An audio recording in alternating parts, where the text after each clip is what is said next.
We are live.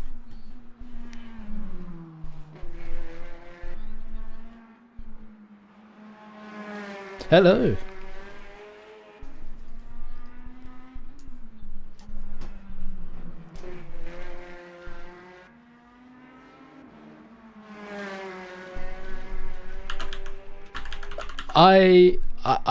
Okay, pause for a second because I forgot to add you in the Discord and OBS. You can see that. That's okay. So let me just where is it? Yep. There we go. Test. Testing. 1, 2, 3. Yep, we got it. Let's go. Beauty. All right, you can redo your introduction again. Sorry. Alright. Everything working? Fine? Oh, something's happened. I can't hear Nick anymore. Just waiting for the music. Oh, the music?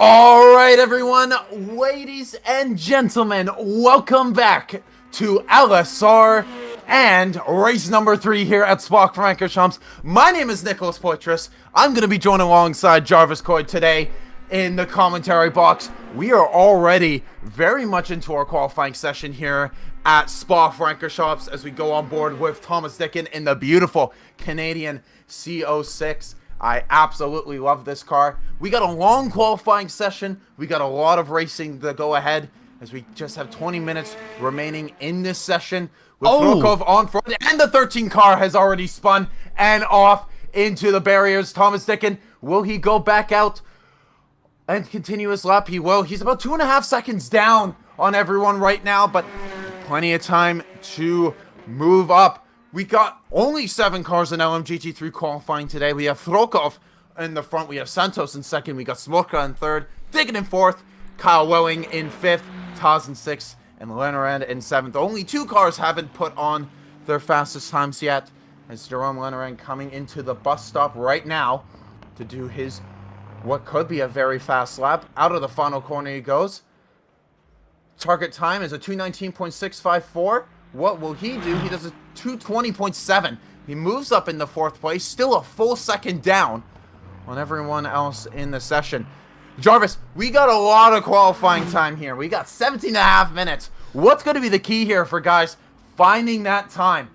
It's just gotta be focusing on the exits. It's so important. The exits are absolutely essential. To be honest, it's carrying enough speed throughout the entire corner. I've got no idea what I'm talking about, honestly. But you're all good. You're A-okay. What do you think is most important for these cars around Spa? What do you personally think? You know, for me personally, I do think that some of the you have to find that time. And I know that sounds very easier said than done, but we're talking about Spa. This is one of the best tracks in the world to really learn how to get a full lap and get into that groove.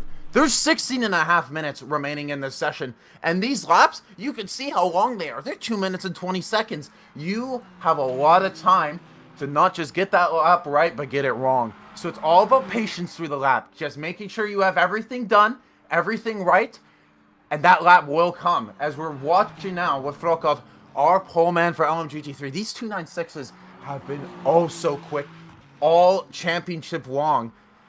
And he's a little bit faster in the first sector. He's up by 1/1000th of a second. That's it. And that's all he needs right now because he's only got a 10.5 on Santos as he comes down the back straight. Absolutely flying in that 296. It's going to be so interesting to see what kind of times we see out of Frokov. He won last time out in Interlagos. And if it wasn't him, it was his fellow compatriot in the 296. Those cars are, like I said, they are just oh so fast. Yes. Now, entering into the bus stop chicane. I keep cutting you off. That's I'm fine. so sorry. No, I was just going to mention that Frokov won in Qatar as well and got pole position there as well. So he would want to get another lap in. And he's already about 31,000 up on his lap time. And he's going to cross the line now. And it's going to be not an improvement. He got a lot of wheel spin on the exit of the bus stop chicane. Yeah, so. Lots of wheel spin on that exit. And we're starting to see some of the wet cars in the pit lane. I don't think they're supposed to be out just yet. We got a lot of qualifying just for the LMGT3s. But no, some of the hypercars are officially coming out on track. So that's going to be very awesome to see. So we'll be seeing those hypercars absolutely flying. Can't wait to see what kind of qualifying times we'll be seeing from them. I think it's the end of the GT3 qualifying because it's 15 minutes for GT3 and now 15 minutes are starting again for hypercars. So now this is hypercar qualifying now, I believe. Got you. So Frokov was able to get that pole position time in the 296. We got Santos in second, Lernerand in the Aston in third, Smolka in fourth, Dickett in the C8 in fifth, Kyle in sixth, and Taz the only LMGT3 to not qualify. Let's get on with these hypercars. As first, we got Litjens. I almost said Litkins, but no, Litjens in the Alpine going up Eau Rouge to start his flyers. I wonder, of the hypercars, which car might have the advantage off of straight line speed? I know last time out, those Valkyries were flying. They were oh so fast down the back straight at Interlagos. It could very well play again here. We're about to find out very soon. How well do you know about the BOP of these hypercars? Which cars have advantage where on the are they better on the straights? This car's particularly good in the corners. What's the BOP looking like? Well, if there's one thing I can tell you about BOP is that it doesn't matter what you do. The Toyota will get 20 kilograms on top. It doesn't matter what you do. The Toyota gets 20 kilograms. That's just the rule. But as of right now, I'm not 100% sure on where the gaps for BOP kind of play. It's really interesting when you're getting BOP set up. You have so many variables you have to play. You're looking at power, you're looking at weight, you're also looking at just the drivability of the cars. And when you're looking at BOP, the main two things that you're looking at is the power output and the weight output. I sadly don't have any data to see as we have a yellow flag up on the top screen, immediately goes off. Hopefully no one having any major issues, but hopefully we will see, if there was a data sheet for the BOP, we could see which cars might have more power and which cars might have more weight. I don't really know for now, but as we come out of Blanchiment, it's gonna be starting our first flyer in the hypercar class. It'll be the Alpine of Litjens coming out to start his first flyer. It will take a bit of time for tyres to heat up properly, so it may be just trying to get those tyres heated up for the next lap, or maybe two, considering there's over 12.5 minutes left of this qualifying session. The car behind, I believe that is Luna. Luna being in... I'm trying to see which car he's in. Luna's not on my... Oh, Johnny Luna. Johnny Luna is in the Toyota, but of course the LMU Ghost car will take its place as well. So, and you've got the Ferrari behind, which is, I believe, William Stickley, and the Valkyrie, who is taking advantage of the 499P's slipstream. Just behind, that's Mendoza. However, you must say that William Stickley does still have the purple sector. He does. In the first sector, so regardless, ooh, a little bit wide there on exit. Regardless, that Valkyrie unable to get taking advantage of it. However, I think there's been a little bit of a mistake through that S section. Yep, there he goes a little bit wide. I think William Strictly's going to have to give up this qualifying lap to the Valkyrie behind, but we'll have to see what happens there. We still have 11.5 minutes to go in this session, so multiple opportunities for Strictly to find that gap down, but he's got some traffic behind him with that Valkyrie. He's going to have to move out of the way eventually.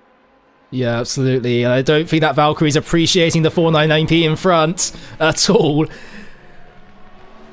I am interested to see if you guys do send out penalties. Oh, he goes very much wide as the blue flag is waving. Oh. In my championship. Oh, and he goes off. William Strictly having a little bit too much pressure from behind. Oh, and a little bit of an unsafe release as well. In my championship that I run, I always look at those things because we get penalized for unsafe rejoins in qualifying sessions. We get penalized for all that stuff.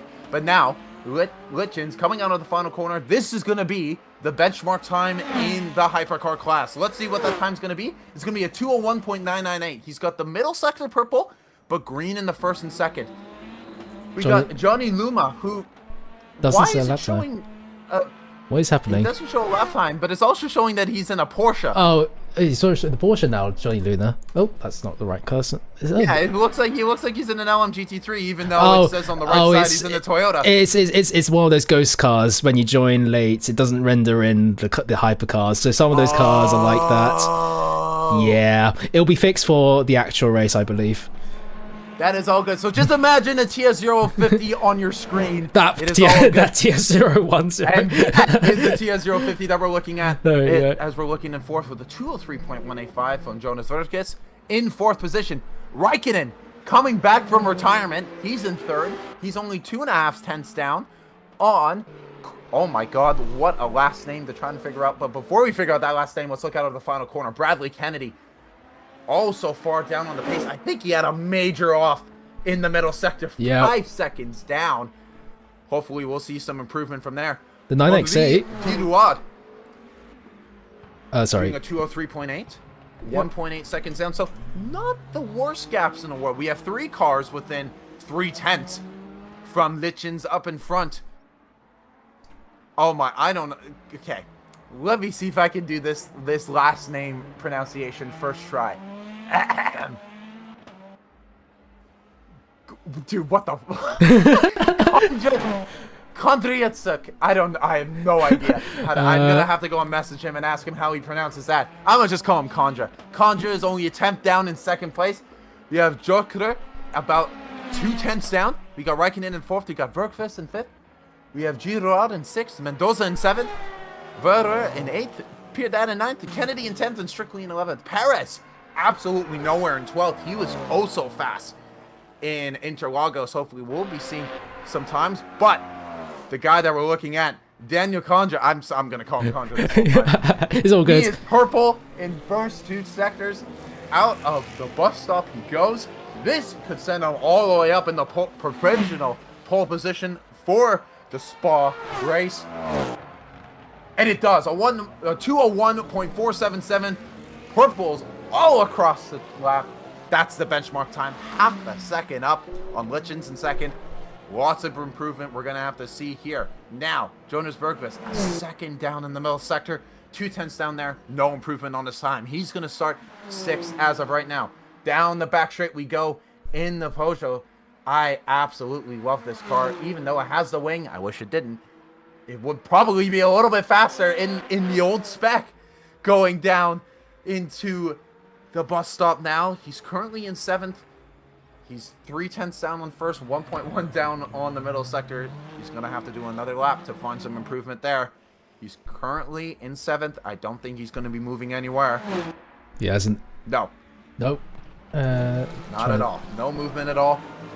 But now we're seeing more blocking, but instead of it being the Aston getting blocked by the 499P, it's the other way around. Mendoza actually on a flyer right now. He's got a purple in the first sector, so that Cadillac absolutely has to back off, and back off he does. That Valkyrie, like I said, it was going to be fast in that first sector going up the back straight. I knew it was through Interlagos, and that pace is still moving through into Belgium. A little loose out of that corner. Let's see what his middle sector lap is going to be. Ooh. Oh, 1.1 down. He lost a lot of time there, so I don't think he's going to be moving up. Well, he might actually. He's 9th right now. He could very well move up a few positions. I'm trying to go through to see which car's on the lap. Battle. Luna is on the lap, but I think this is a slow lap at the moment. Absolutely. 6 tenths down in the middle sector. A lot of people struggling in the middle sector and in that last sector. Absolutely. Unable to find some time. I'm very interested to see what Mendoza is able to do because, oh, he got a little bit of payback from the 499P, taking advantage of it. And Mendoza does move up into 6th, only 1.5 seconds down. So he has been able to find some time, but again, lots of time to be found. We have 6 minutes remaining in this session. Joker with the time. And by the way, we completely missed this. He went up into pole position at 2:01. Oh my god, we did miss it. Oh dear. But a hundredths of a second down on Kondra, or up on Kondra. And now that gap, that qualifying gap is looking oh so close. Now, let's see what Lichens is able to do. He's still within reach. He's half a second down on the front 2. Up Eau Rouge and Radion he goes. Absolutely flying and sparking. Trying not to lose the car at the top of the hill. That could have been an absolute mega crash. I'm interested. He has a little bit of a slipstream up ahead. We'll see if that will be a cut of air. As the yellow flag comes out. And no, he's a little bit down. He's down just about a 1/10 of a second in the first sector. It is a personal best, though. We'll see what he's able to do in that middle sector with some traffic up ahead. I think, yep, that 963 is going to slow him up. Moves a little bit late, though. We'll see if that may have caused Lichens a little bit of drama, but I think he's going to be all good. Down the hill he goes into Pouin. What is this line? So stable. It's a very interesting line. Is he not going to be called for track limits on this? Pouin he goes. Absolutely flying. I think he's just looking for the maximum amount of attack into this corner, because you know it's a full send corner. I wonder if it's probably just a minor liftoff in these LMDHs and hypercars. Now, we're going to be seeing what that middle sector gets a little bit on the grass there. Into the right-hander, now down the back straight. A little bit of a looseness, and he loses a second there. That middle sector has just been what's been making or breaking these people's pole laps. Now, looking in the second place, he's down a 1/10 and a half, but he's only down 0.02 of a second. Condra out of the final corner. Where is he going to go? Will he find that time to move up into pole position? No, he doesn't, but he does have the middle two purple sectors, but still only 0.2 down on Joker. Now, Bergqvist looking to find some improvement. Not too bad in his times, but we'll have to see where he comes across the line. Not able to make any improvements. Does a 202.927. Puts him in 7th place. Now, on board with the Lamborghini of Nico Perez. He's been absolutely nowhere this session. He was pretty quick in Interlagos. He's green in the first 2 sectors. This is probably going to be his first clean lap of the session. Through the bus stop he goes, and out of the final corner. A little bit of a slide on exit. Let's see where he's going to be as he crosses the line in the SC63. No improvement at all. He's still 10th, and back into the pits he goes. He's going to have to go in and figure out that setup and figure out where on earth he's going to find that time. Daniel Piedad in 14th in the Glick. God, I love this car so much. I wish it was as fast as it was beautiful, but sadly it is not. Yeah. Into the chicane we go. 2.9 seconds down on the middle sector. I gotta see Joker's middle sector because he was absolutely flying through there. Absolutely. But into 14th he goes at 2:05. Green sector's around, but gonna have to find a lot of time to get up into that battle. Now, his other running mate in the Glick, Francisco Chavez. Only 0.2 up on Piedad. Let's see if he's going to find any improvement. 2.6 seconds down on the middle sector. I got to see what's been going on in this middle sector. There's either someone holding them up or Joker literally found the lap of the gods through the middle sector. Just absolutely flying. A 2:05 on 809 from Chavez. And now, looking on top with Bradley Kennedy, who is absolutely flying in that first sector, but sadly, that middle sector, I get it. I said it. We got to see what Joker did. See that middle sector. Joker did the time of a lifetime through that middle sector. Just a yellow flag through the final sector. It shouldn't be any issue for Bradley Kennedy. He's going to find some time improvement. He absolutely will. The question, though, is where will he be in that middle pack? He's right now in 7th. He could move up into 6th, maybe 5th. We're about to find out. Out of the final corner and across the line he goes. Into 4th he goes. A 2:02.109. So he has found some time. Just under 0.7 of a second as we go on board with the Lamborghini of Joker. The main Lamborghini that has been absolutely flying. Perez, just like Sergio Perez and the Red Bull, there's a big gap between the Lamborghini, the first and the second car.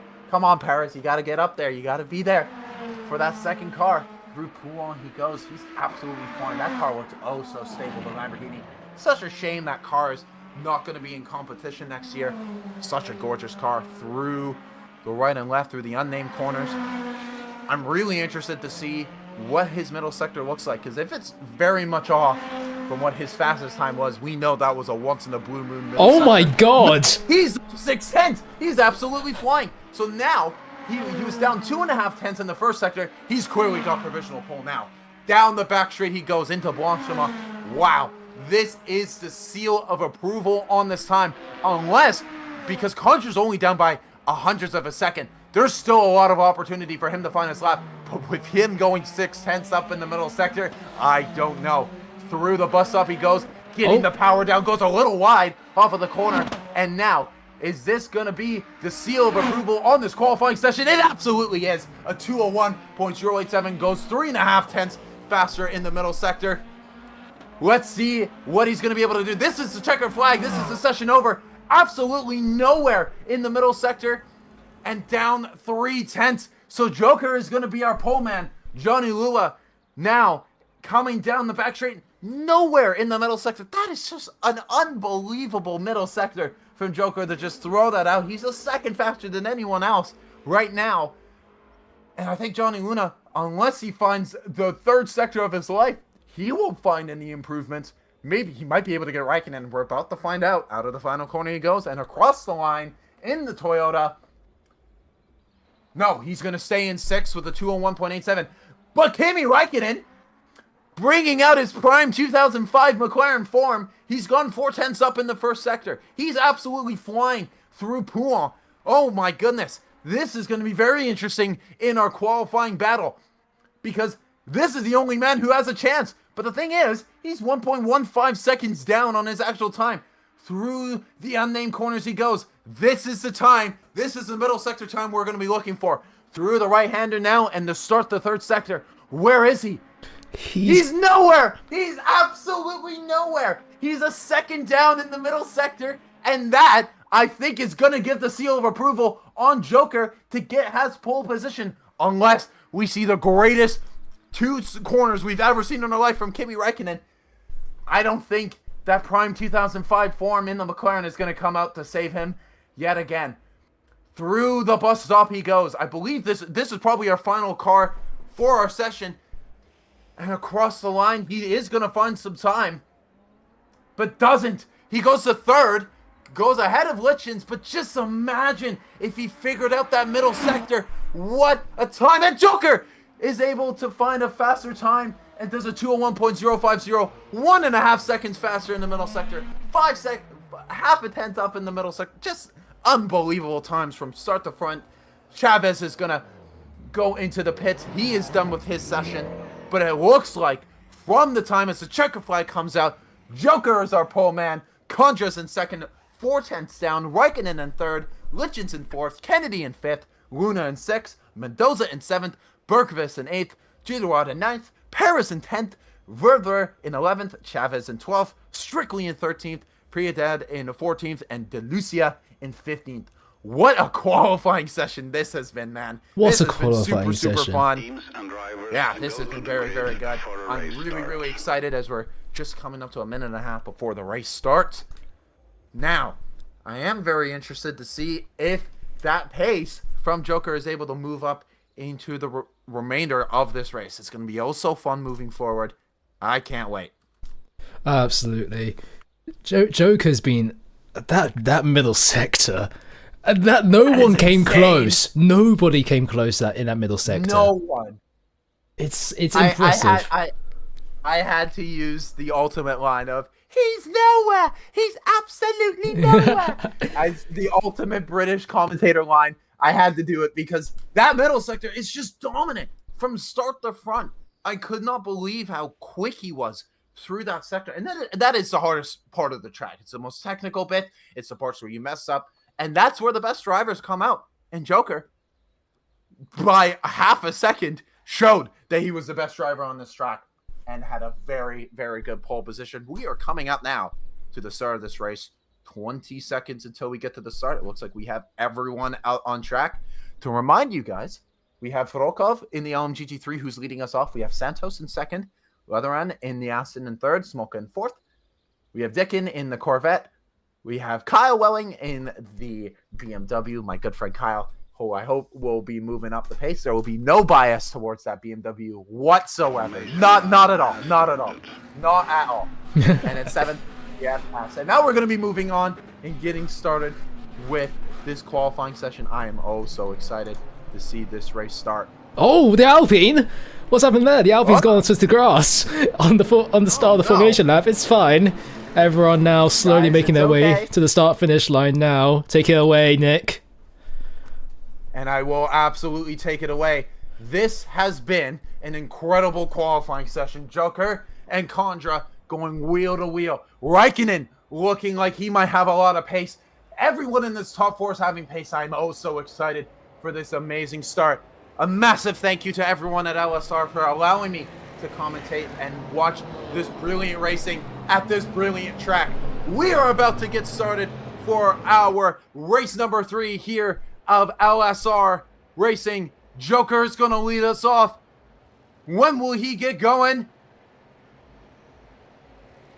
He goes now! It's a good start from the car, but I think it looks like the Cadillac might go around the outside. Does he? He does. He gets the overtake around the outside. Bit of a touch between him and Joker as they go wheel to wheel down the back straight into Eau Rouge. Oh, is it going to be V8 versus V6 power? Lamborghini versus Caddy, and he gets the advantage. Condra takes the lead up into Eau Rouge, looking like it's Lichens in third, Raikkonen in fourth. Raikkonen moving down the plates. Mendoza moves up in the fifth and gets, and it looks like it's all clean so far. Down the back straight we go. The Lamborghini is flying up as he tries to go around the outside. Will he find that overtake?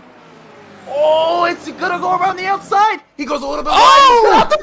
Oh no! Later, it's a massive crash, and it looks like Mendoza's gonna take the advantage. Oh no! Our front two line, the yellow flag is out. They're gonna have to bring out the safety car for this, unless there's no safety car. Guys, we have an hour and a half of racing. Calm down. This is the first lap. Mendoza goes from 5th up into 1st. We got Luna in 2nd, Burfus in 3rd, Verver in 4th, Perez going from 10th up in the 4th. What chaos on this start. Someone's going to have to be sent to a drive-thru. I think that's what that sign is. Oh, no, that is the worst-case scenario for our front three glitches. Raikkonen contract all the way down the back. We got a few 296s that have gone in front of the LM GT3s. Oh, my goodness. What a chaotic start. Mendoza, 2.5 seconds up in front. Now we got the Toyotas trying to battle on track. Guys, you got someone to fight. And look at the Ferrari and the Lamborghini in the background going off track. What chaos at the start of the race. Guys, we have an hour and a half to go. Calm it down. Oh my god, people are going off track everywhere. Cars going off track again. Oh, this is insane. Down the back straight we go. Strictly looking to try to get it on Gidawad. No, Gidawad got past him. He's going after Perez. Now, I don't think, it looks like the mix interval is not fully accurate through the lap, and that's okay. As Gidawad goes around the outside of Strictly to hold on to 5th place. As there goes, I think that's Perez going into the pits. Oh, and we got a bit of a touch between the Lamborghini and the Ferrari. I think that was Strictly going down, and now he's into 11th down the order. But it's Mendoza, a 2.7 second gap. Exactly what the Aston Martin was looking for. Comfortably up in the lead. Wow, what a start. What an insane start. Everybody switching positions, collisions at the end of the Kemmel Straight. And Kimi Räikkönen is currently in the pits at the moment. Well, actually, no, he was in the pits, but he just came out, and the Toyotas now in 2nd and 3rd. I don't think they expected to be up in here after the first lap. No, not at all. Not at all. But it's hey, only this is been a one great lap. point off if they're able to keep it the way that it's going. Absolutely. As of right now, though, I'm very interested for that best of the rest battle. Gidawad in the Peugeot holding off what looks to be Verver and Joker. Oh no! Joker. What a move was that? There was no move there at all. And down the order he goes. He's absolutely flustered. I know he is in that cockpit with that first lap mistake. He's just trying to make up advantage and goes for the wrong overtake. Down the order goes Joker, all the way down into 13th. That is not what you want to see from our pole man. Not at all, as Kennedy will get the overtake done on Chavez. It's a good move for the Porsche driver. The Glickenhaus up in 7th place. I don't think he was expecting that at all. I love this. This is exactly what I want. I said if that car was as beautiful as it was, it would be the fastest car of all time. But hey, it's in 7th and I'll take it. As well, as we go look a little bit back at the other Glickenhaus, I saw it getting forced out by Joker and Raikkonen in their little battle as they go down the back straight. This is Joker. Oh, sorry, no, this is not Joker. This is Kimi Räikkönen. This is Kimi Räikkönen in 2005 form. Up the inside he goes on the Glickenhaus and moves up into, I believe, into P10 and down into the bus stop he goes. Hey man, there's a lot of time to make it back up into that position. We got a lot of opportunity for racing, and I cannot wait to see it because, wow, if this is what the racing's been from the start, I can't wait. Up the inside goes the Cadillac and gets the job done. That's Condra getting the move done on Francisco Chavez, and up into 7th place he goes. Now going after the 963. Mendoza out in front. That gap's up to 3 seconds, so he's clearly got a pace advantage on Luna and Bergqvist in the Toyotas in 2nd and 3rd. But right now, this battle is what seems to be interesting. Look at the Glick. I think he's going to get a bit of a run on the Cadillac. I think that Cadillac does have a little bit of damage, as you can see from the front. Räikkönen looking to try to go on Lichens and make an overtake in the background, but unable to do so. Or does he? Actually, Räikkönen is able to go and try to make a move. Side by side. They go to the S's. Wide he goes. Unable to get the move done. He's just going to have to wait a little bit longer to get past that Alpine. The Toyotas still back to front, very close to one another for 2nd and 3rd. And it's looking incredible there. Absolutely. And while this is happening, I'm trying to get on LMU and try to get myself fixed up. But Mendoza still comfortably holding up in front with a 3-second gap on these two Toyotas. This is exactly what Mendoza was looking for. He had so much pace last time out at Interlagos, and now he's got clear air in front to just piss off, because that naturally aspirated V12, he doesn't have to worry about anything with battery. He can just go. And absolutely. He can go. And so down the back straight they go. Now we have a bit of a 3-car battle between Chavez. I just absolutely my brain just completely turned off there. And Räikkönen. Lichens going. Lichens going down the inside. Oh, everyone going a bit wide. Everyone going a little bit wide there. Räikkönen looking to take advantage of it. Again, this is the battle for P8, ladies and gentlemen, as he tries to go around the outside of the bus stop, but goes wide. Lichens goes wide, and I think that was from Räikkönen. Räikkönen's so smart on the braking zone, made Lichens make the mistake, and now Lichens pays the ultimate price. Loses to Räikkönen, loses to Chavez, and might just lose to Perez here, or Sir Joker, and down the inside goes Joker on Lichens. Is he able to get the move done? Lamborghini versus Alpine Power, or Mechachrome Power to be specific. It's still side by side. Through Rouge. Advantage. Through Rouge around the outside. He goes on the amazing move from Lichens in the Alpine. Full balls to the wall. Gets the job done. What a battle here. I know all these guys have a lot of damage from that first lap bash, but they're still fighting like it's for the lead. And that's what we like here. Mendoza carrying that battle up. But look at the two Porsches going bumper to bumper. That's strictly Perez and Predad all bumping along with each other. I wonder what happened with these two Porsches. They have started to move down the order a little bit, but we're going to be hopefully seeing that Cadillac moving up soon. Oh, a little loose there from the 963. This might be the advantage for the Cadillac as they go down into Pouin. Will he go around the outside? He tries it. So close, a little bit of touching. He tries it. A little bit of touch, but nothing there just yet. What a carnage so far in this race. I am loving every minute of this. The mixed-up grid allows the faster drivers on the lower places. Now they both crashed. Now they have to make their way up the field, so it's going to be amazing to see where they finish up. And specifically like Condra and Kennedy now fighting towards Blanchemont now. Will Condra try to overtake the Porsche through into the bus stop chicane? Got the slipstream. Let's see what happens here. Slipstream. I don't know if that overtaking opportunity will show itself. He's going to go for the late one around the outside. Is he going to try to move up the inside? No, there's no gap there. That was a good effort, though, with the car positioning, but a very good job from Kennedy to block off that inside. But, hey, we have an hour and 21 minutes of racing, guys. It's only been 9 minutes. It's only been 9 minutes. It's only been 9 minutes. This feels like a sprint race in GT4, but nope. Here we are at the top class in the top field of racing. We got an hour and 20 minutes remaining. Mendoza up in front, Bergqvist in second, Juderwad up in the third. So we lost one of the Toyotas. I think we missed that, but one of the Toyotas has gone down, and now we only have one Toyota in the top three. Juderwad in the Peugeot, now up in the 4th. So this is the battle for 5th that we're looking at right now. I wonder what happened to one of those Toyotas. He might have gone to the pits early. I'm not 100% sure. We'll have to wait and see. Condra looking to try to find any sort of gap on the slower 963. He knows he's being held up. He knows that opportunity is gonna come up soon, but Kennedy doing a phenomenal job with his car positioning, not giving Condra an inch. But hey man, if you're gonna give an inch, you should take a mile. And now down the back straight we go, and we're gonna look at this battle here between Lichens and Joker, as it looks like Joker was able to get past the Alpine and up into 8th place we go. So hopefully our pole man looking to get an overtake, and Raikkonen going up the inside. Oh no! He moves it. A 720 spin. No. Oh! A 720 spin and a massive hit, and that might be Raikkonen done. He stopped on the track. That might be him done. He looked to go up the inside of Pouin on the 963, but that 963 is a brick. And Raikkonen has DNF'd. Unstoppable option, and Raikkonen is out.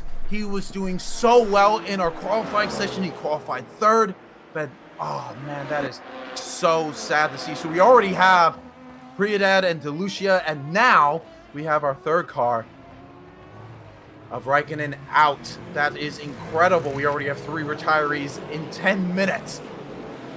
Yeah, absolutely. Condra getting frustrated behind Kennedy, flashing his headlights, telling the Porsche to move, but the Porsche is not yielding, and now they both catched up to the 9X8 of Gerard.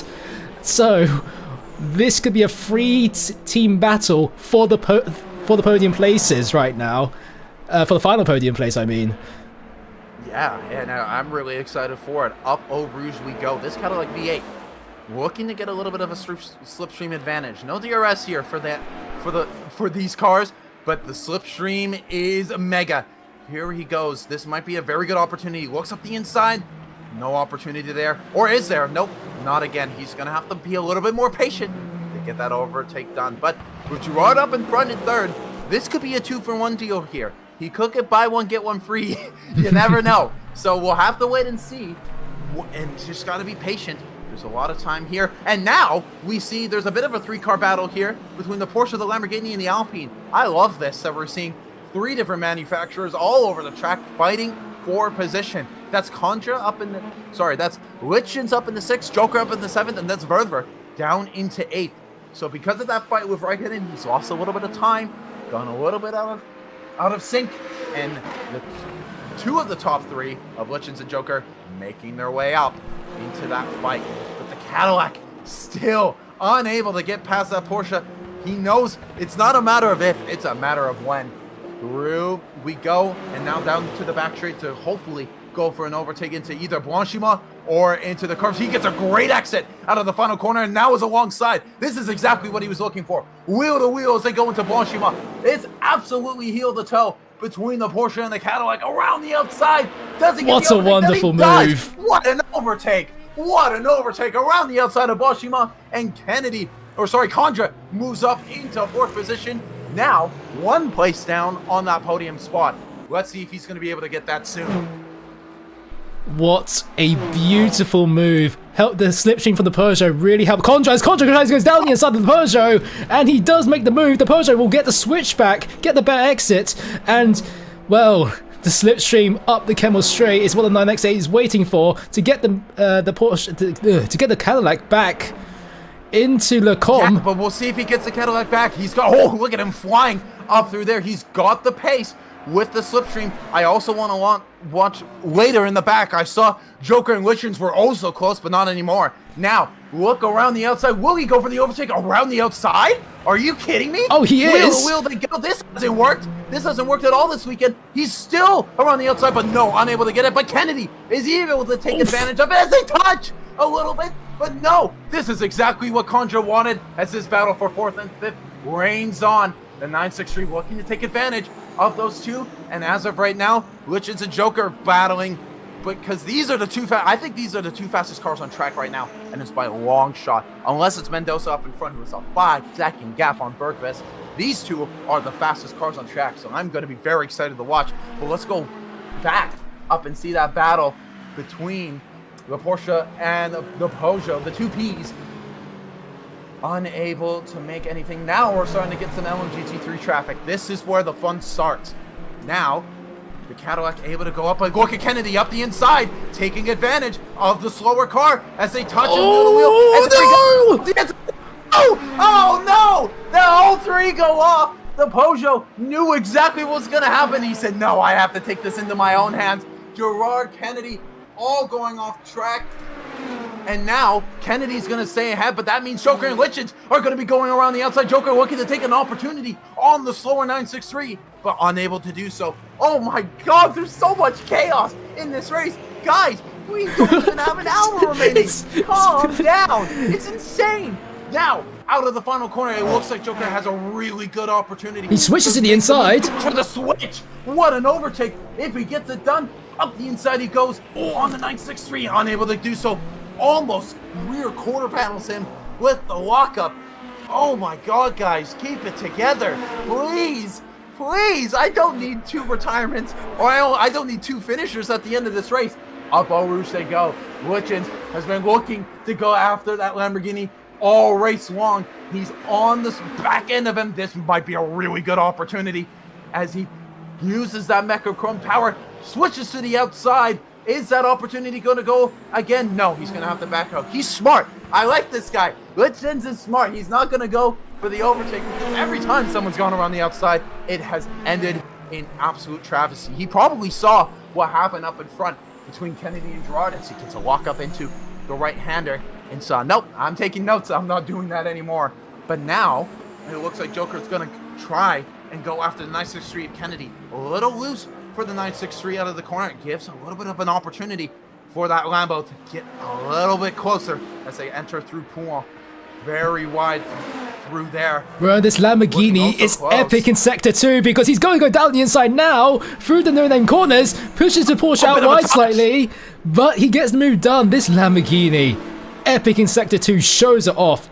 Absolutely. Yeah, no, you're totally right. We forgot. This is the guy who blitzed the middle sector and won the qualifying session, and Kennedy goes wide through the end of the second sector, and Lichens moves up. So that's Joker in the 4th, Lichens in the 5th, Kennedy down in the 6th, and 2.5 seconds down is Gerard in the Peugeot. There he is. We can see him a little bit in the camera crew. But wow, what amazing battling we've been seeing. Now, I'm going to be interesting to see Joker and Lichens try to get up onto Condra, but now let's go to LMGT3. He's only, and now, yeah, we have been watching no LMGT3 at all, because we've been watching this absolutely insane battle. This looks like it's a battle for second between Leonard and Santos in the Aston and the Porsche. The Aston Martin looking like he's got a really good run here out of Eau Rouge, and does so. He's got the extra 2 cylinders over the Porsche and does so. He gets up the they're inside, fighting! Or does he? But they are fighting. The Austrian is not done. Santos looking to try to move around, but no, he's not done. He's done a very good job trying to fight it. Or does he? He's going to go up the inside, but no. Very good job from Leonard to block it off, but this isn't done at all. Oh my goodness, around the outside he goes. Oh, the Porsche loses its rear. And Santos loses it. I was just mentioning, that's the mid-engine grip that you see going around the outside, but the mid-engine instability that lost him that position. I was just going to talk about how mid-engine cars or front-engine cars are so different based off of the driving style, and you just saw the advantage and the disadvantage of driving mid-engine. You can have crazy amount of grip on entry, but mid-corner you can have a lot of instability, and that's exactly what we saw.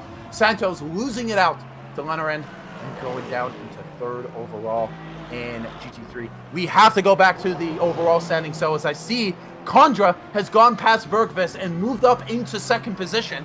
So now Condra is now 3.7 seconds down on Mendoza in the Cadillac. So he's got past one of the Toyotas. Now we still have a Toyota in. We still have a Toyota in the podium. I still have no idea what happened to the other Toyota. I wish I knew as well. I didn't notice that it was that they were down the field. It was Luna in 10th, the other Toyota, but the Toyota of Bergqvist is trying to fight the Cadillac right now. The Condra losing a lot of time behind the 296 of Vrokov, and now they're going back into fighting for the next lap once again. We'll have to see though, because I must say, I think that we'll see if this is going to be some fighting, because Condra's been catching Bergfist at an almighty level Oh yeah, over the last few laps. I've been watching the intervals go down and down, so I'm not 100% sure if Bergfist will have the speed, as you can already see Condra already moving it down and up, because now it's a 5-second gap up to Mendoza. Let's go check on Mendoza. Let's go see our Aston, our beautiful Valkyrie. What's he up and doing? Wow, he's got a lot of... He's not fully separated. You can still see the Cadillac in the back, but he's been running a really good race, really smooth, and I think he's just taking it easy. He is starting to lose a little bit of time, though, to Condra down in the rear. As we're looking at our energy usage, see, he's been fine. He's at 57%, been using the least compared to everyone else, because he's just been cruising since lap 1. He knew the Toyotas were behind him. He's like, I'm good. He got his legs kicked up in the Aston, because there's totally enough room, as we have a yellow flag. Oh, yellow flag, it's the McLaren. It's the McLaren. Oh no, I wonder who's driving the McLaren. I don't know. I think that might have been Taz. It's Taz, yes it is. Lost his rear wing. Oh, so he had a mega shunt on the entry into Pua. Now it looks like that will be his day done in the McLaren. It is. And done it is. So that's another, I think that's our first GT3 retirement that we've had. Yes, it is. It's our first GT3 retirement of the race. Now we're still looking. This is the battle overall for LMGT3. I'm really impressed to see the Aston right up with Frokov. Last time out, Frokov was just absolutely on fire in the 296 at Interlagos, but now it seems like he's a little bit human. Down the back straight we go into Blanchiment. He does have the slipstream. I don't know if there will be any move. That Vantage is fast on the straights. We've been watching it. We saw it against the Porsche, and now against the 296. But watch out, guys. There's some traffic around here. Is he going to walk around to the outside? Frokov doing a good job blocking that inside. Very good car positioning from the 296. Out of the final corner they go. Really, really close, though, between these two. This is going to be a great battle. Absolutely. And now entering into La Source. Switches to the outside. Is he going to try to find the driver on the outside? No, he's going to go for the switchback. Oh, but he bumps him. Unable to get it done. He's going to lose a little bit of run, but no. Wheel to wheel, they go down into Eau Rouge. Who's going to have the balls of steel to get this one done? Or will they both come out alive? It's going to be Leonard to go around the outside to take the initiative and take the lead in LMGT3. But I'm not sure if this battle's done, as the 296 does have the slipstream. Down the back straight we go. Is he going to get the move done at the end of the Camel Straight? It's looking like it. Switches up the inside. Is he going to get the overtake done? As they go wheel to wheel? No. Having to back out of it at the last second. Great car positioning for G2. Still not done just yet between these two, as they're oh so close on track. But now, as we go look at the overall battle, Joker getting up close to Bergfist, up in third place. See, it's sad to see that Toyota falling out of the overall podium position, and up the inside goes Joker and moves up into third.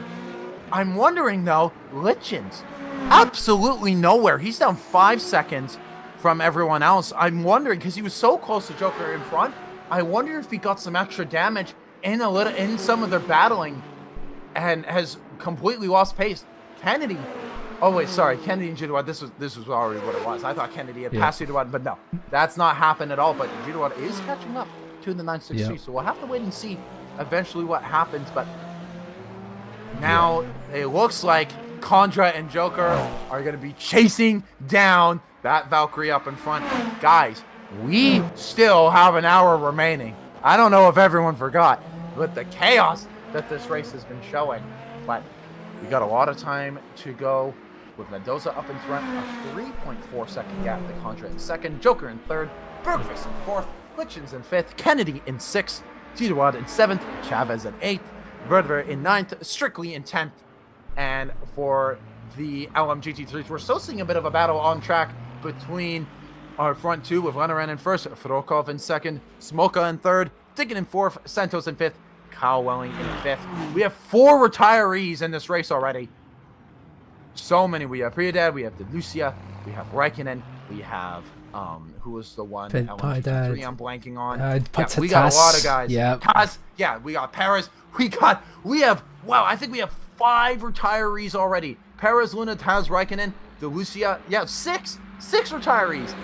Preden, yeah, that's insane. And Preden got disqualified. So I'm wondering what happened between those two to see if anything happened on track. But now we're seeing this battle up here for P6. The Alpine. Excuse me? The Alpine. The Peugeot. My goodness. Wow. Good morning, everyone. The Peugeot looking to get after the Porsche. And as we're looking at some of the battery levels, I am interested to see. I was looking at the positions gained because look, Mendoza gaining 6 places. 6 places on that start. What chaos at the start. Bergquist making up 4. It was 6 places, but he has sadly moved down 2 places, so now it's 4. But we'll have to wait and see if 5th, 6th, and 7th, of Lichens, Kennedy, and Zidawad will make the stride and go up ahead. Yep. Okay, let's switch to energy remaining because it seems like Mendoza has got the most energy. I mean, he's been very comfortable out in front. He can save all the energy he wants at the moment. And there's a Porsche that's gone off at the bus stop chicane. No! And I believe that's Santos. It is Santos. He's lost his rear wing. And he's lost his wing. Oh, what's happened there? And he's reversing. Is he retiring? No, I think he's going to go back into the pits. He's right here. You got an hour left. Just go back into the pits. But it looks like he's stopping. I think he's going to be waiting for a few more cars to go by. But unless that doesn't happen, he might be out of this. Is he? No. Don't tell me he's retiring. You're right at the pits, buddy. What are you doing? You can't be done just yet. You got an hour of racing remaining. But I think he's thinking that, it's done. I won't be able to do it. But now, as we're seeing in this battle for 5th or 6th and 7th, Zidawad trying to go around the outside of Kennedy in the 963. Unable to do so just yet. So much pace between that Peugeot. It's been coming alive a little bit as the 963 getting a little loose on exit. But no overtaking opportunity just yet, because we're still waiting on it. Santos has retired from the session. He doesn't want to continue any further. And that's he was a right second at the pits LMGT3. That's yeah. so sad. The second LMGT3 retiree of the session. Now we only have 5 remaining and 4 on the back. But that is A-okay as we're seeing Zidawad also close to the back of Kennedy, but still no opportunity yet. Condra is catching up to Mendoza up in front. It's a 2.2 second gap. So it's not a matter of if, it's a matter of when between those two. Joker behind, around 4 seconds back. He's been slowly catching up to Condra, around 7/10 per lap. So we'll have to see eventually. I think this battle is going to come down to Joker versus Condra way down into the last few minutes of this race. But as of right now, Mendoza's still comfortably up in front, holding off on his energy, and he can do that for as long as he wants. He doesn't have to start using energy until Condra's within a second of him. So he's got a lot of time to just lay back, kick his feet up in the sand, and just relax his time. But as of right now, the Peugeot, he's not kicking his feet up. He is locked in, trying to go after Kennedy in the 963 as we're coming up to an hour and 2.5 minutes remaining in this race. I can't believe it. Like, we've only been 20 minutes into this race with the amount of chaos. What's the first almost half hour of this race, by the way? Yeah, what? It's just, wow, that's some of the most insane half hour of racing you could ask. But now it's all kind of calmed down now. But I will say, though, that battle on LMGT3, Throkov only half a second down on Lennerin. That gap is still there in the front. So that's going to be a fun battle on LMGT3. Absolutely. Oh, excuse me. We'll see how long that lasts. Yeah, I'm on the West Coast here, guys. I think I'm one of the only North Americans in this server, and and apart from Jonah, I'm the only one on the West Coast. So we had to get an early wake up to make this possible. But hey, I'm here, I'm happy, and I'm alive. Now, as we go out of the final corner, Fedorkov I don't think he's been able to find any advantage. I think he's just been matching Lennerin's pace pretty much perfectly through these last few laps. As Condra getting past Dickin in the Chevy is now within 1.5 seconds of Mendoza up in front. This might be the overall lead very, very soon. I'm interested to see, though, what kind of defensiveness we'll see from Mendoza up in front. Gilles still looking to try to get past the 963, but just can't. I'm wondering when he went wide here, because he went wide here with Kennedy, I wonder if he picked up any sort of floor damage that is causing them to just lose about 1 mile to 2 miles an hour on the straight, which could be pivotal in him trying to get past this 963. I'm very interested to see if that's the case, because he's been matching him. He just can't get past him. Into the bus stop we go, just matching pace right now between the Peugeot and the Porsche, as we're now coming up to an hour left as he gets a big slide out of the final corner. You don't want to be doing that much, myself, friend. You got a lot of tires to look after, and I am wondering when this first stop is going to come into play. I think my guess is it'll probably happen around 40 to 45 minutes remaining into this race. It'll have to be a one stop. Absolutely. It's not a matter of if, it's a matter of when. And the Peugeot is right next to the Porsche! And the Porsche spun! What just happened? He just glitched his way up through Eau Rouge, clipped the end of We look at Kennedy. The Kennedy behind the trees. He's facing the wrong way. Oh. What on earth happened? That was just insane. Kyle Welling in the BMW almost getting taken out in that mixture. But Kennedy now down into 9, Gilles into 6. That might go to the stewards afterwards. We'll have to see what happened there. Absolutely. But that was so odd. Gilles, I've been watching him. He's been taking interesting lines, taking a lot of curb through Eau Rouge and Radion. From what I believe there was an LMGT3 right in front of Kennedy, and so Kennedy had to slow down more. And I don't think Gilles noticed it. So the speed differences, Gilles not slowing down enough because of that traffic, and so absolutely rear-ended the Porsche 963. That's really tough. That's one of the last things you guys wanted to see, because we just under an hour remaining. We got 58 minutes remaining in the race right now. That's the last thing we wanted to see from these guys. But as of right now, up in front, Mendoza still holding it off. But right now, the fastest lap of the session has been from Daniel Condra. It's a 202.715. However, Joker did a 202.746. So those two are matching pace 100%. Those are easily the two fastest cars out on track right now. Lichen's in 5th place in the Alpine. Not been doing all that much. Mendoza is the 3rd fastest car right now. And finally, my LMU instance is working, so I can now watch this race. Finally! I've been so happy. I can finally watch these guys out on track. My LMU has been just breaking, you guys. But as of right now, that Cadillac of Condra, the Polish driver, looking to find Mendoza up in front. But Mendoza actually having the fastest first sector out of anyone so far in this race. So he's got the pace to be at least a podium finisher at the bare minimum. But that was just about holding off the Cadillac behind. He's got a 1.4 second gap, now down to 1.3.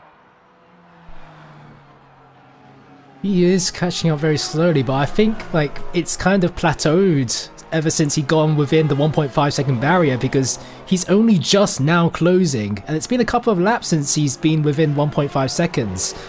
So I think Mendoza has started to pick up the pace, realizing the Cadillac is right behind, because mind you, Mendoza's got the highest energy levels out of anyone in hypercar, so he's now putting the foot flat to the floor now, trying to keep this gap.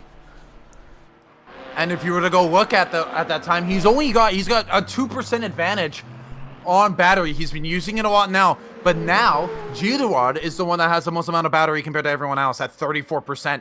But that means that Mendoza is starting to use that now. That gap is now 1.1 seconds. So I've just been on board on my instance, just watching the caddy, just getting ever so close to the back of the car. Lichtjens overtakes Bergqvist into the bus stop chicane. An amazing move for the Alpine, but the Toyota seemed to just let the Alpine by at the bus stop. But nevertheless, the Alpine up into 4th place.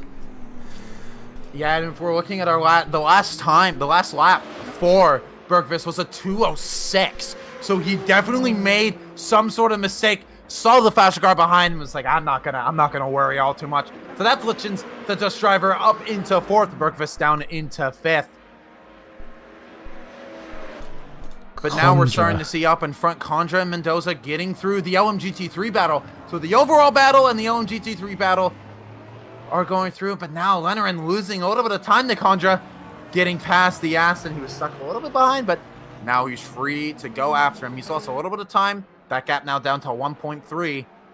But Joker now behind. That gap's 3.7. So Joker's catching up now, but he has to get through these LMGT3s. Frokov and Lenneran up in front. He's going to get past one of them. We'll see how it will fare as he's slowly but surely catching up to the top 2.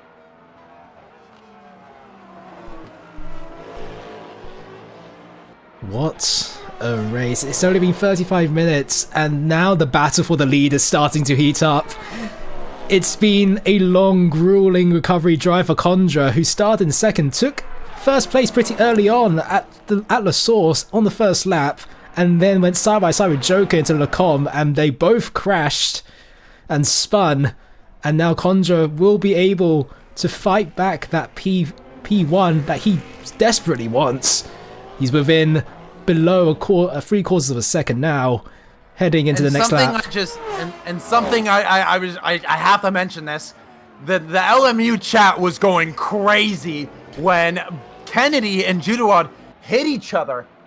Kennedy was going absolutely insane. Raikkonen was also putting in his 2 thoughts. Bradley Kennedy not happy at all. I am not surprised. Those I two would not be surprised at all, as he's down in 10th place in the Proton car. But he was not happy whatsoever, as I was looking in the chat. Frokov, Lenorand, back within very close to one another, 2.5 attempts, splitting the 2 leading GT3s. And Frokov has been the closest he's been in quite a long time, and he will look to go down the inside, but it's not close enough at all. These two have been battling out throughout the entire race in a league of their own, and Frokov now has the Alpine hypercar right behind. Still wants to keep this battle going though, and the Alpine will go around the outside. I think that's Litjens, and he will get trying not to cause any issues there, but he is going to split those 2 LMGT3s for a little bit. Lenneran probably like, thank God I needed a little bit of a breather and get a bit of a gap in there, but we know Frokov, he's going to close that gap almost instantly. Through Poulan they go. That 296 is going to get past that Aston at some point. I don't know when, I don't know how, but I feel like it's going to happen. Great little switch back in on the inside. Kennedy almost getting crash into. Dude, I feel so bad for that car. He has been losing it in the car. That is Kennedy in the 99 car, able to get by. Condra. But now I'm looking at the telemetry of the cars up in front right now. Joker just set a new personal best, a 202.5. So he is flying, and he's hopefully going to be there. He lost a lot of time now down to 4 seconds between him and Condra. But Condra within, I almost said DRS range. This is not Formula 1, ladies and gentlemen. He's in slipstream range. They'll hopefully go for an attack.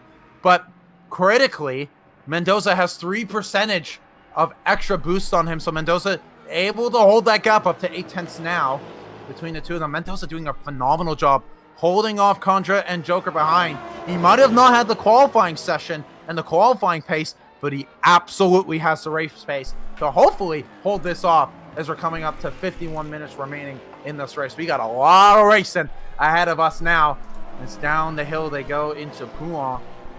That gap now down to half a second. It seems like Condra's just a little bit faster through those slower sections, but Mendoza having the advantage through the higher speed sections. And that checks out because, like I said last time out, that in Interlagos, that Valkyrie was flying.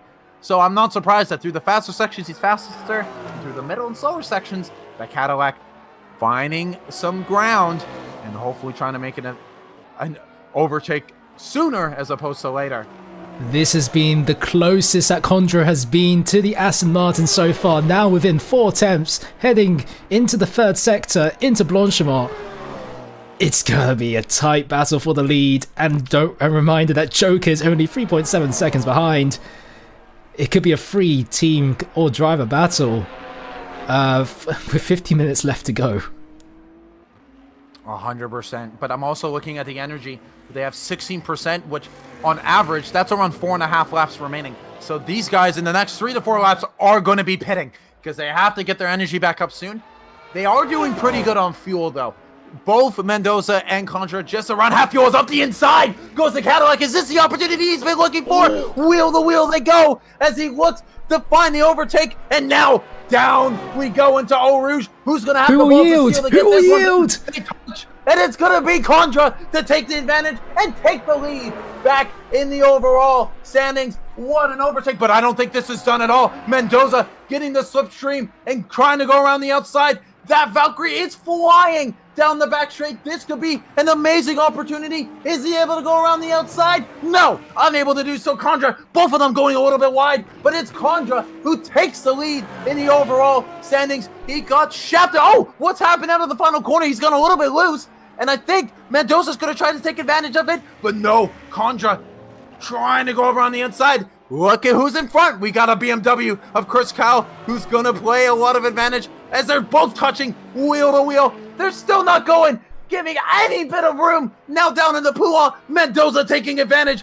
Oh my God. What a battle. Amazing racing. What a battle. And now Joker, with this happening, he's now within 2 seconds. Now I'm going on board with him right now.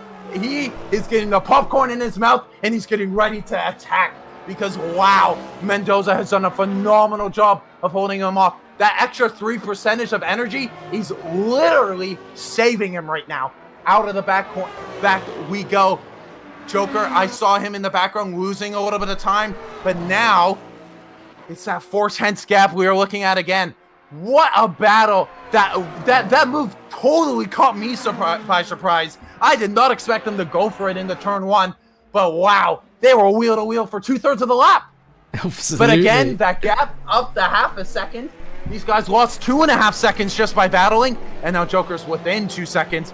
Wow, this could be very close to a 3-way battle. But the thing is, like I said, these guys have to pit soon. They have no energy left. They have just under 3 laps of energy. So these guys have to pit soon. So now this could be a battle of who does the pit stop cycle faster. And there's an LMGT3 of the Chevrolet that has to get out of the way. The Corvette does. The hypercar's overtaken pretty easily. And Condra has now a little bit too far away to get an overtake down the Camel Straight, losing a bit of time now. Wow, that was some great racing though. But Mendoza, he has 3% advantage. And him having that advantage up in front, this is just best case scenario for the American driver up in front. He's doing oh so good on energy. I want to look at their energy. Mendoza is officially through 2.9 laps of energy remaining, which is a lot better than Condra, who has 2.5 laps remaining. So Mendoza knows he can push just that little bit harder because he's just got that little bit extra time. But these guys, they have to pit in the next few laps. I can't wait to see how that goes. This is going to be so exciting. Going in, we have 47 minutes remaining. Yes, guys. Oh, Mendoza goes wide. Mendoza goes wide. Mendoza goes wide. This could be a good opportunity for Condra. Is now he tries to go around the outside. Oh, no! He goes wide. Condra goes wide. He's gonna have to cut it through the grass. This is exactly what Joker wants. Oh! What? Are you kidding me? Are you kidding me? What is happening here? Condra just killed him. Condra just killed him. Condra literally just went out on track and killed him. Mendoza, no rear wing. Are you kidding me? Are you kidding me, guys? Mendoza has no rear wing. Unbelievable. And he's spun again. No... Oh no! The race leader, who was doing so well, goes wide on the extra Puon. And they had to contact the Cadillac, and the Cadillac charging through the grass, hitting Mendoza again.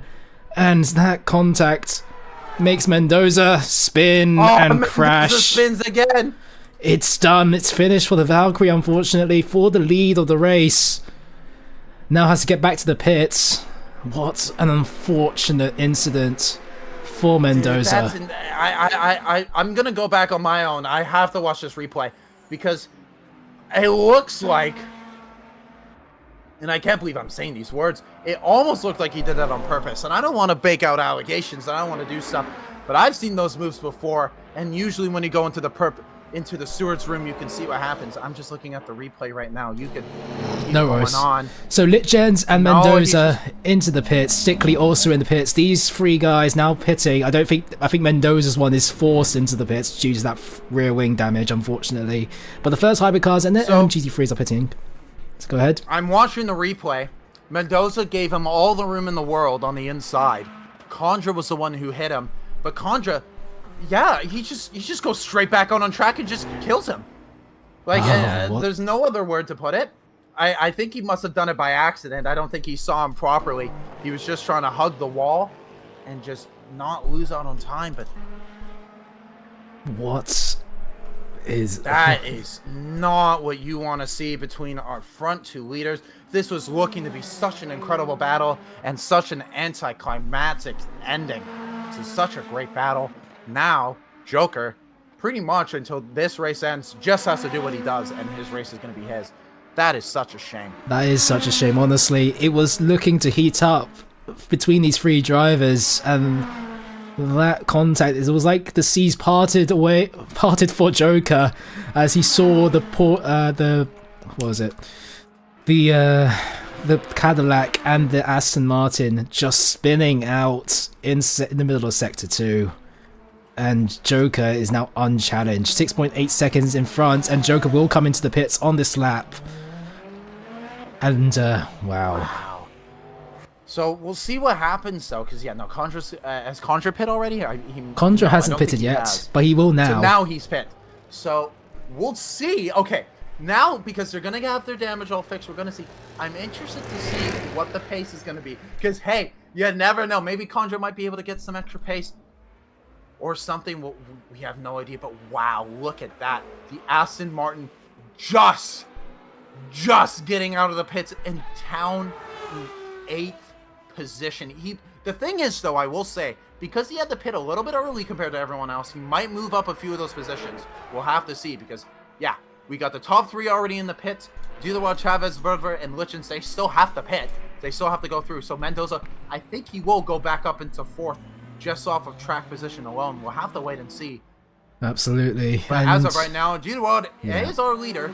As of right now in LMU. I do want to go back to live, and I am interested to see. Dudewa has around 1.5 laps of pits remaining, so we will have to go in at the end of this lap. If it seems like every single hypercar except for Gerard has come into the pits. Chavez going into the pits, Verba going into the pits. And Litjens could be good. Has Litjens already pitted? Yeah, Litjens already pitted. Yeah, Litjens is already pitted. He's at 97%. So they've all of them have pitted. The only drivers that have not pitted are Jover and Gidawad, who are in the pits right now. Joker meets up with a 499p at the exit of the source, and Joker just coming out of laps. Track position, he might be second on track, but he is first. Yep, absolutely. As of right now, coming out on track. Litjens now coming through the source. It will be a battle out, I think, for a few hypercars on the exit. Nope, I think Litjens is going to go up into 5th place. Just 1.5 seconds behind Bergvist at the moment. So that battle could heat up very quickly. That battle could definitely go into something, because we know, hey, these guys have no tire warmers. They got to get these tires up. They got to get them really up the pace, but it's a second gap. So we'll be watching that battle for 4th and 5th overall. The Mendoza, I thought, was going to get some gaps up on track. Not at all. Only made 1 position up in the 7th. That is such a shame from what a race he was having all the way up until that moment.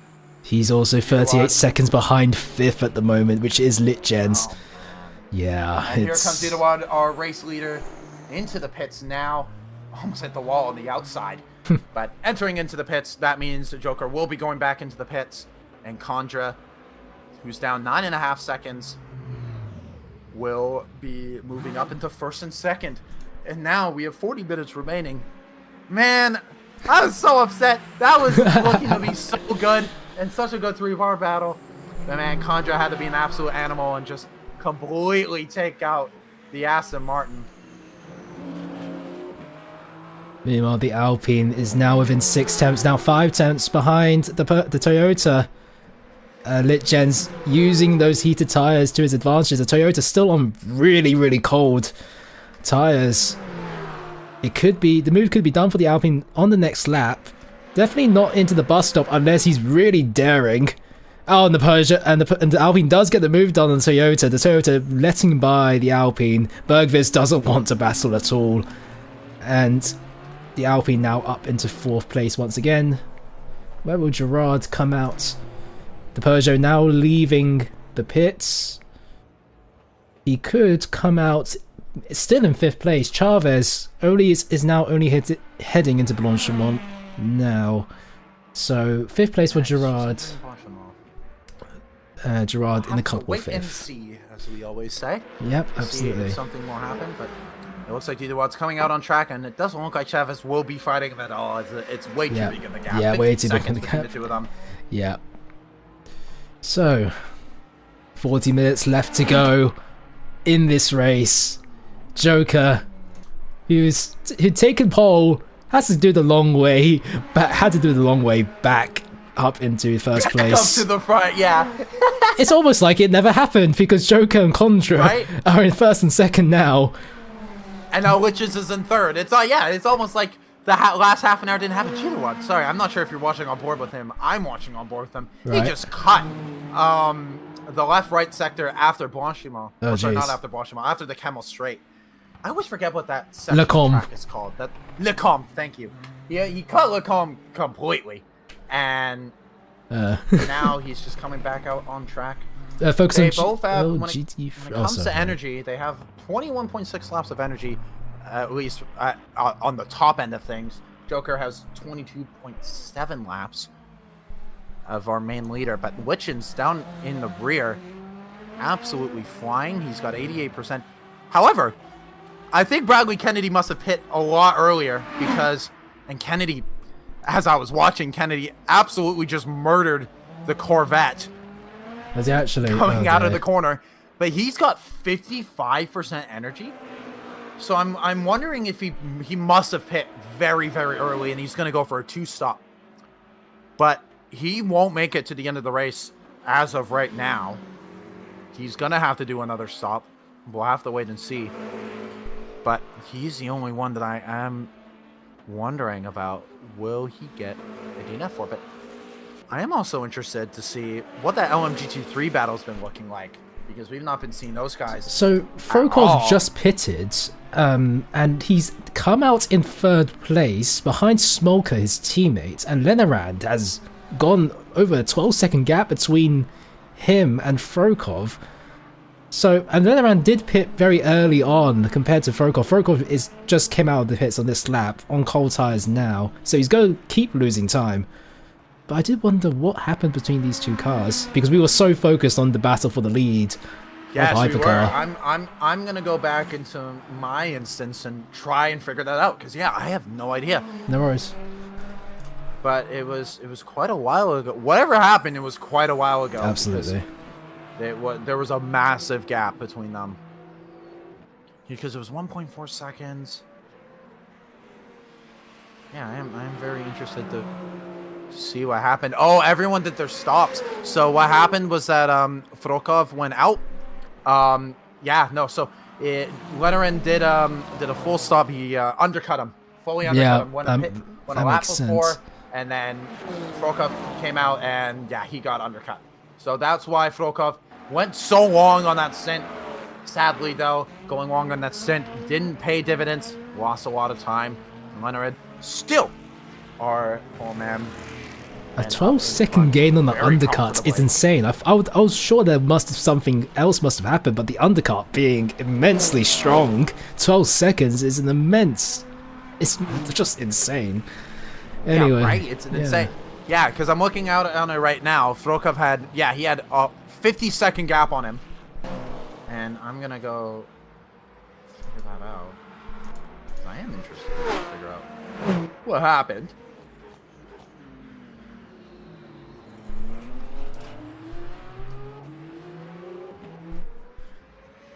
And So Furkov entered the pits. Yeah. He must have just had a long stop. Yeah, he did. No, he got undercut. Leonard completely undercut him. Right. Okay. Yeah, that's insane. It's rare to see the strategy come out and play here and actually work. But yeah, that fully worked. That's unbelievable. It's all quietened down now. For yeah, it's all quieted down. minutes. But also, yeah, his stop was so slow. Furkov not only lost out the Leonard, he lost out the Smolka too. So he had a very, very slow second stop there. And that is why he has moved down into third place. We'll see, though. He's only got 2.5 seconds between him and his teammate in Smolka. We'll have to wait and see what happens there in that battle. But with 35 minutes remaining, Condra just nowhere on the back of Joker. He's been just maintaining that pace. And it's mainly just the only two cars that are close on track are Lichens and Bergqvist in our battle for P3 and 4. But Bergqvist in the Toyota, I'm interested to see what the times are. So I could figure that one out.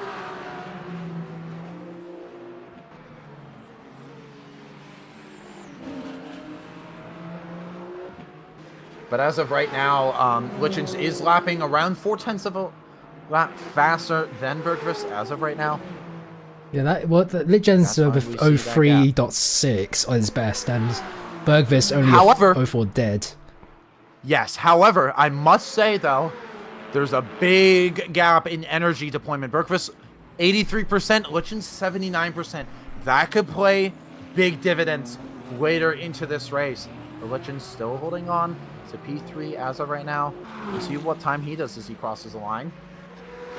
He does a 203.9, and yeah, 204.3. So Bergqvist just 0.4 a lap slower than Lichens as of right now. That gap sadly will be increasing as the time goes. But hey, we'll see how it goes with that energy deployment. Because yeah, like I said, Lichens using a lot more energy deployment, 4% more than Bergqvist behind. As around the outside, Lichens had to go after the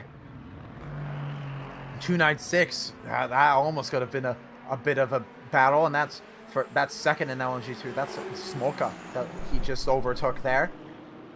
It's very interesting to see these guys out on track doing the times that they are, because yeah, I can't believe these are almost two completely different races from what we saw. We saw a sprint race before, and now this is just a cruise. This is just we're doing tourist laps at the Nordschleife. Everyone's just lapping now. No one's doing any battling.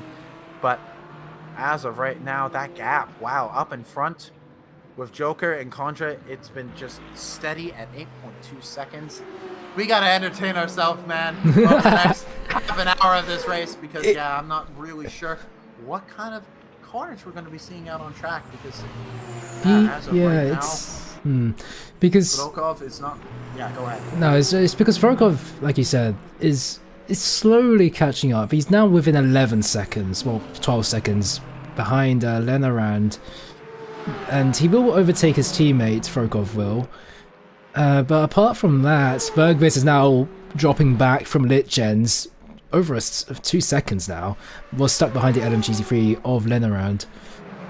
And now it's just a steady race from troubling to figure out who was battling who and constantly swapping, to now just a hopefully calm finish for the rest of these drivers. I'm sure that the drivers were very stressed out at the start of this race. Oh, absolutely. I'm really interested.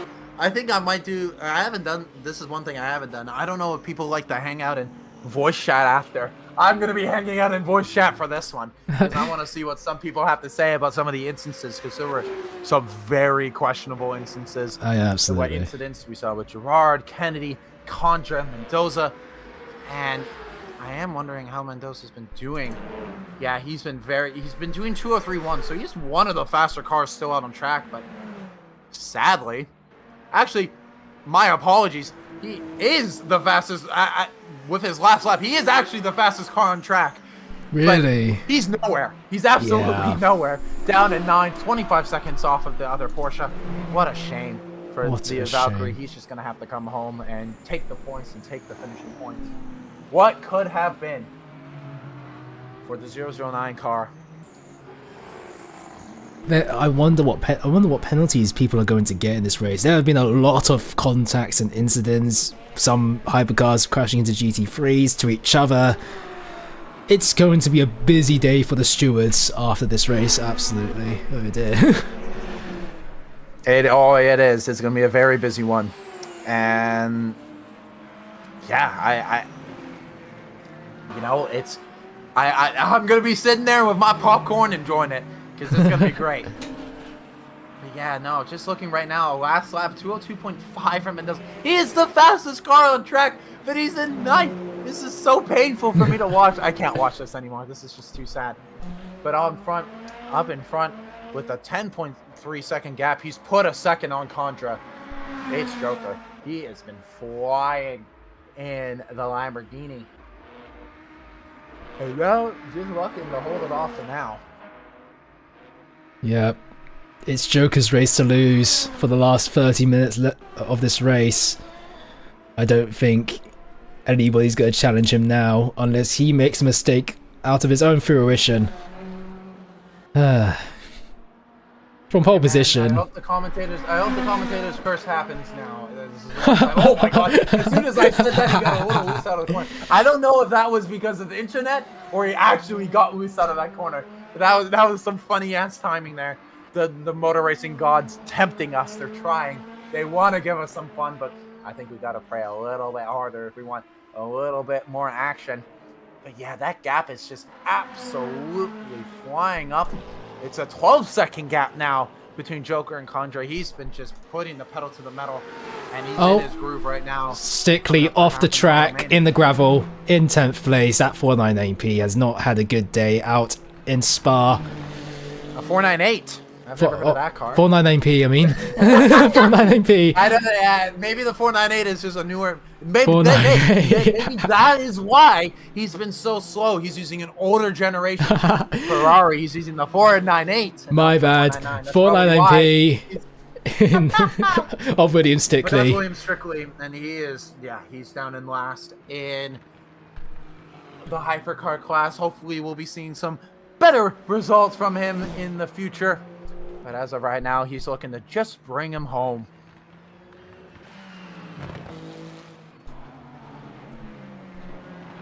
Frokov has slowly been making improvements. Now 9.5 seconds behind Lenorand. He's getting closer each and every lap. The battle between LMGT3 may not be done here. There's still 28 minutes for Frokov to catch up to his teammate and the Aston Martin. And there's another yellow flag on the Exo-Puon. And that's the Corvette. No! Not my Canadian car! No! And he's lost his rear left tyre. No! And Dickin. Oh, there's no way you can get out of that gravel. No! Not the AWA car! No! The car that represents me so well. Yes. 13 unlucky number with the car. He's gonna try and bring it back. He will try. Half an hour. He might as well. I want to see this. This is shades of Schumacher '98. Oh my God! Is he gonna get that car running? He is. He somehow is. He's gonna drive it back. This is gonna be fun to watch. On one-wheel drive Corvette. One-wheel drive. He's good. Everyone is rear-wheel drive, but this is one-wheel drive. Yeah. As he's gonna try to make it back. Oh God! Is there any cars that sort of approach the Canadian flag Corvette? Oh, that's Condra catching up to that Corvette. Gets them overtake done easily. I want to see if he can he turn? He can turn. Yeah, he can. He's got the inside grab. I want to see this though. Will he understeer? No, he doesn't. Okay. The two front tires are completely fine. I think it's just scraping the floor of the Corvette. It's just scraping. I am wondering. I'm interested who is. Well, I'm looking at the track map. Oh, and the Corvette spun. Cars coming. Oh no! He's lost it. Oh, he's on the racing line. No, please don't join. Because Richards and Burkross are coming through that. I know he's coming. Oh my God.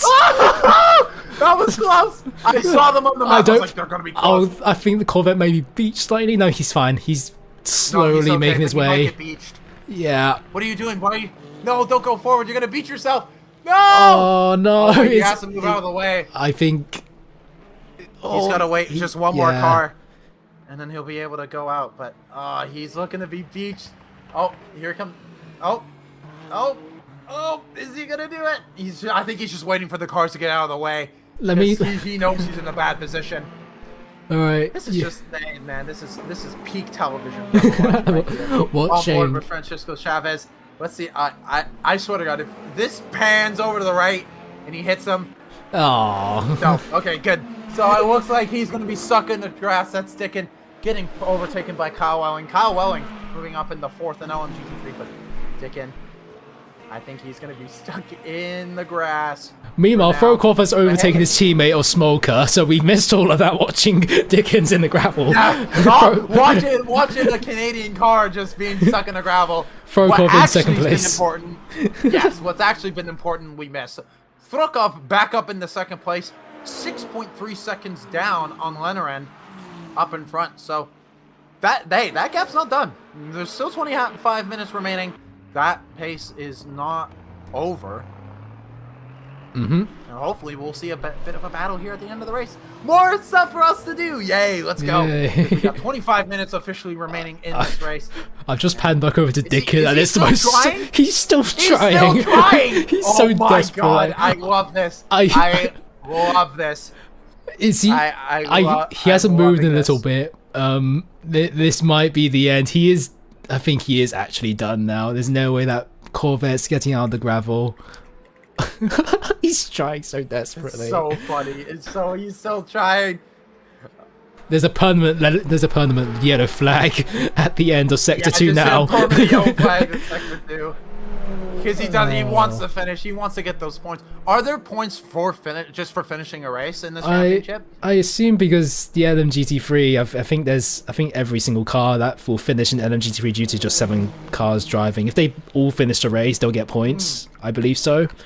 Yeah. But I think he's trying still. But no, I think that might be done. It's done. The Peugeot! The Peugeot's pushing him! The Peugeot! Oh no! That's Durand! No, the Peugeot's helping! The Peugeot's helping! Oh yes! This is the greatest thing I've ever seen in my fucking entire life of commentating. That is the most beautiful thing I have ever seen in my life.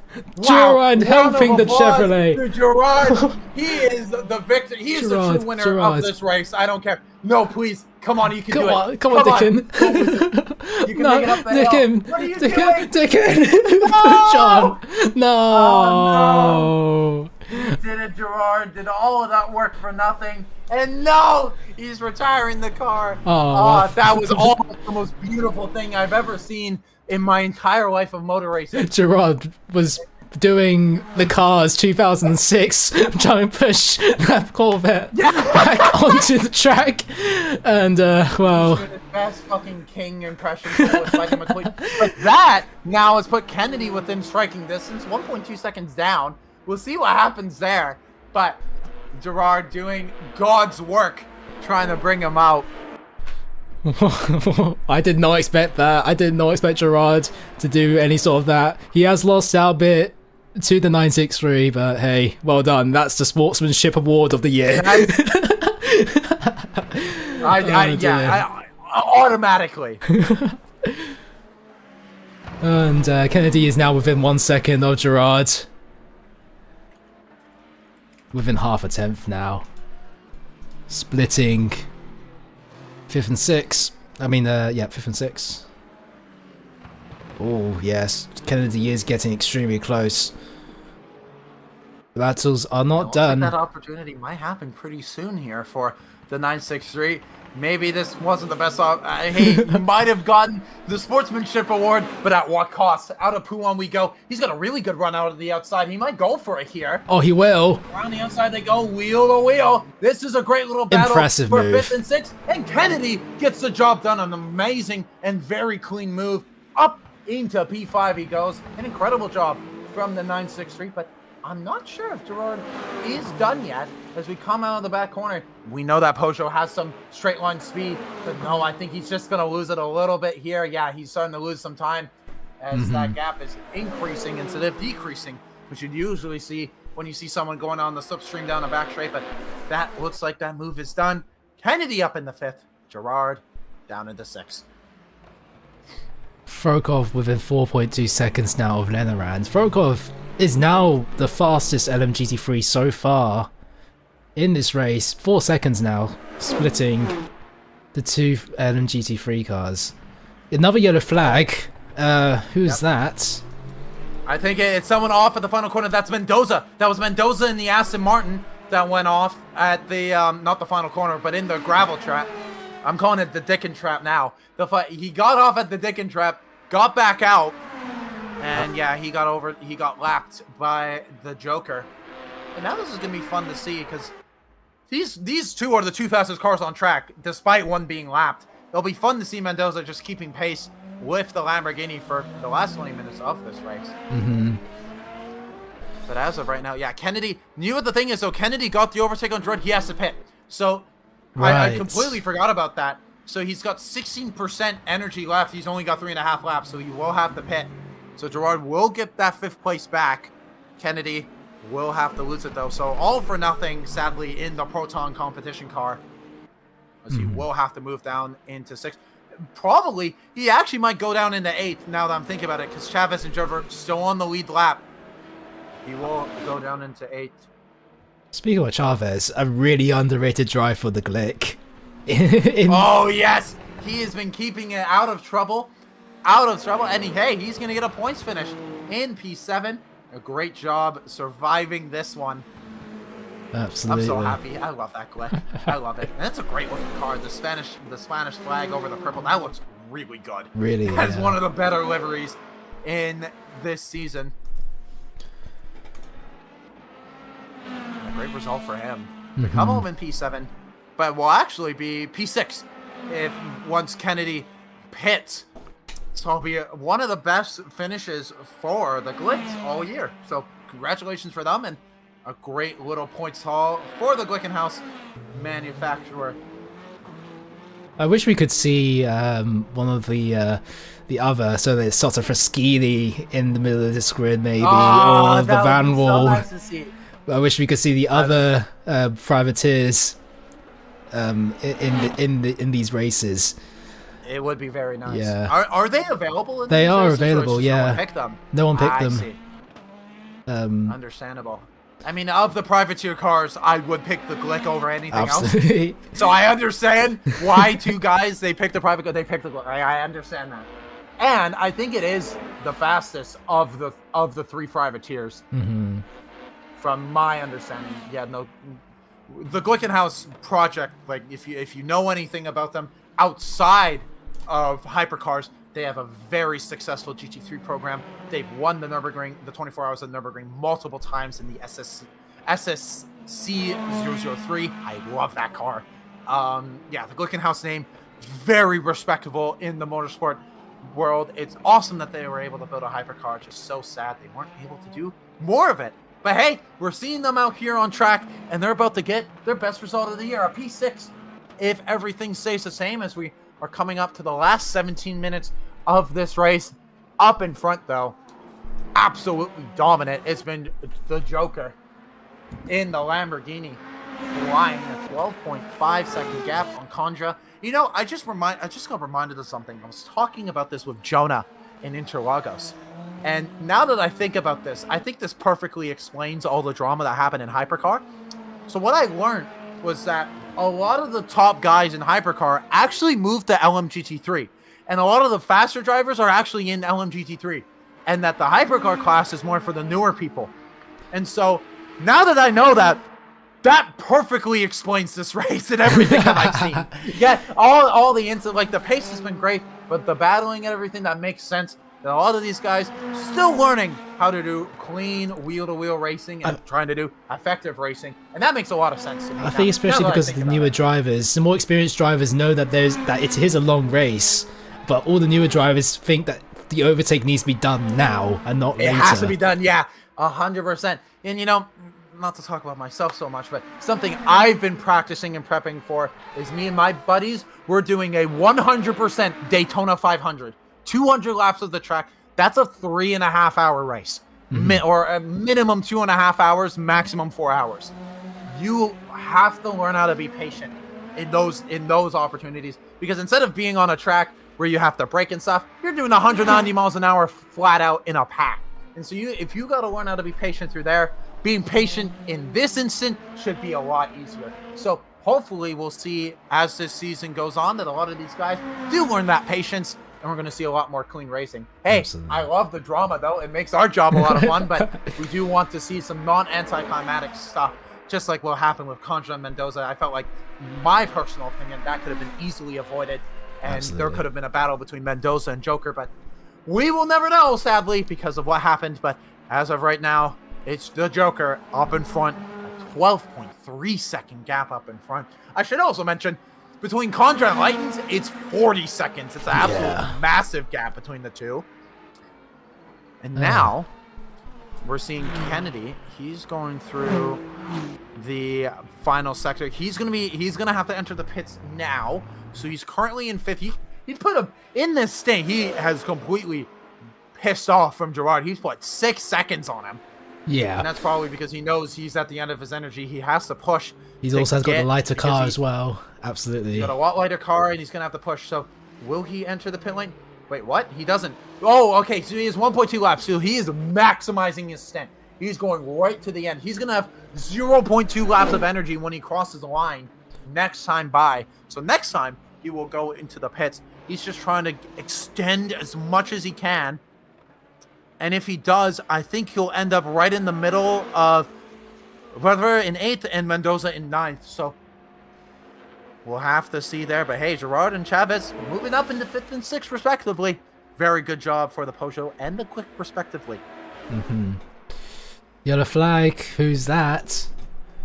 Who is that? It could be anyone. Yeah, it could be anyone at this point. I have no idea. It's gone now. I thought it was William Strictly going wide, but no, William Strictly is just lagging his ass off. I'm not sure exactly, though, who it was, though. We'll have to eventually figure that out. But hey, all good in the hood. Frokov, 1.1 seconds behind the race lead of the race. Now within a second, almost. It's getting hot. This is perfect. For the last 40 minutes. Yeah. Yes. So I think now, I think after we see Kennedy pit, we can just focus on the LMGT3s the whole way gone. Because after that, I don't think there's going to be any sort of battles between them. Because yeah, Kennedy will have to be pitting at the end of this lap. He's got 3% on his battery, so he is absolutely done. Brokov, under a second, 8 attempts, closest it has been in quite a while between these two, ever since that Lenaran did that undercut. 12 seconds, diminished. So, what could Frokov do? It's going to be a tight battle, and it's now this is the time to do some moves due to how much time there is left. Yeah, absolutely. And I am interested to see what the last few laps were between these two. The last lap was a 221.4 from Frokov, a 223.0. So he's been catching in at 2 seconds a lap right now. So there's a clear pace between the 296 and the Aston Martin up in front. So if it's going the way that the data is showing, this is not a matter of if, it's a matter of when this overtake is going to happen. And it's now a half a second gap. But hey, man, it's one thing to catch him. It's another to pass him. But hey, he's got 12 minutes to do so. A lot of time, but again, not all the time you want in the world. But I will say, Frokov, he's looking to keep that pace up. He's 3/10 up on his last first sector that he did. Just absolutely flying. And he's going to be right onto that bumper soon. Already catching up to the bumper through the downhill right-hander, through the left-hander now, down into Pouin. This overtake could be happening maybe at the end of this lap going into the bus stop. But Frokov here, you can see him. He's braking just a little harder, a little deeper, a little bit later than Lenaran. He's got so much more confidence, so much more pace in that car. I will say, though, big gap in energy percentage, 6% between the two of them. So, again, this might have been just what we saw between the overall leaders. Lenaran waiting to use his energy. Now he's going to start using it because he's got 6% on the Ferrari behind him, so he's got a lot of opportunity to use that energy until the end of the race. Down the back straight they go into the Camel. That gap, 0.4 of a second. He's in the slipstream, and I don't think there's going to be an overtaking move here just yet, as we're coming up to 11 minutes remaining. Time's running out for Furokov, but he has, despite going long on his stint, that means he does have fresher tires. That just reminded me, he has lots of fresher tires now on his stint, despite not having the energy usage. So he's got better tires on this stint compared to Furokov, but he's been pushing harder. So we'll see how that will go with now coming up to 10.5 minutes remaining in this race.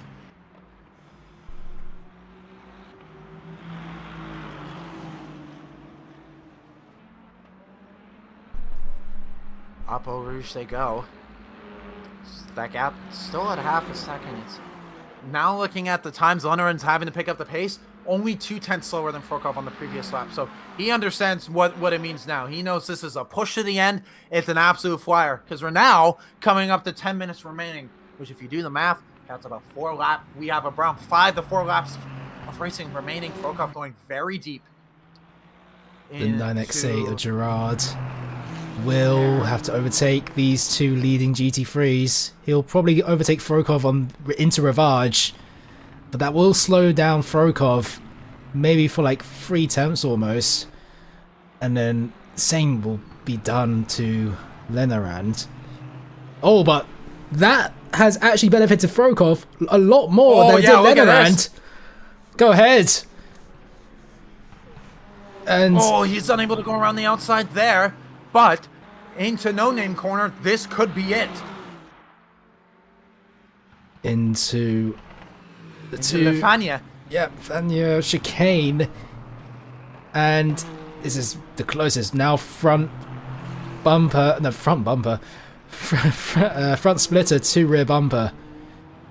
These two cars going into the third sector now.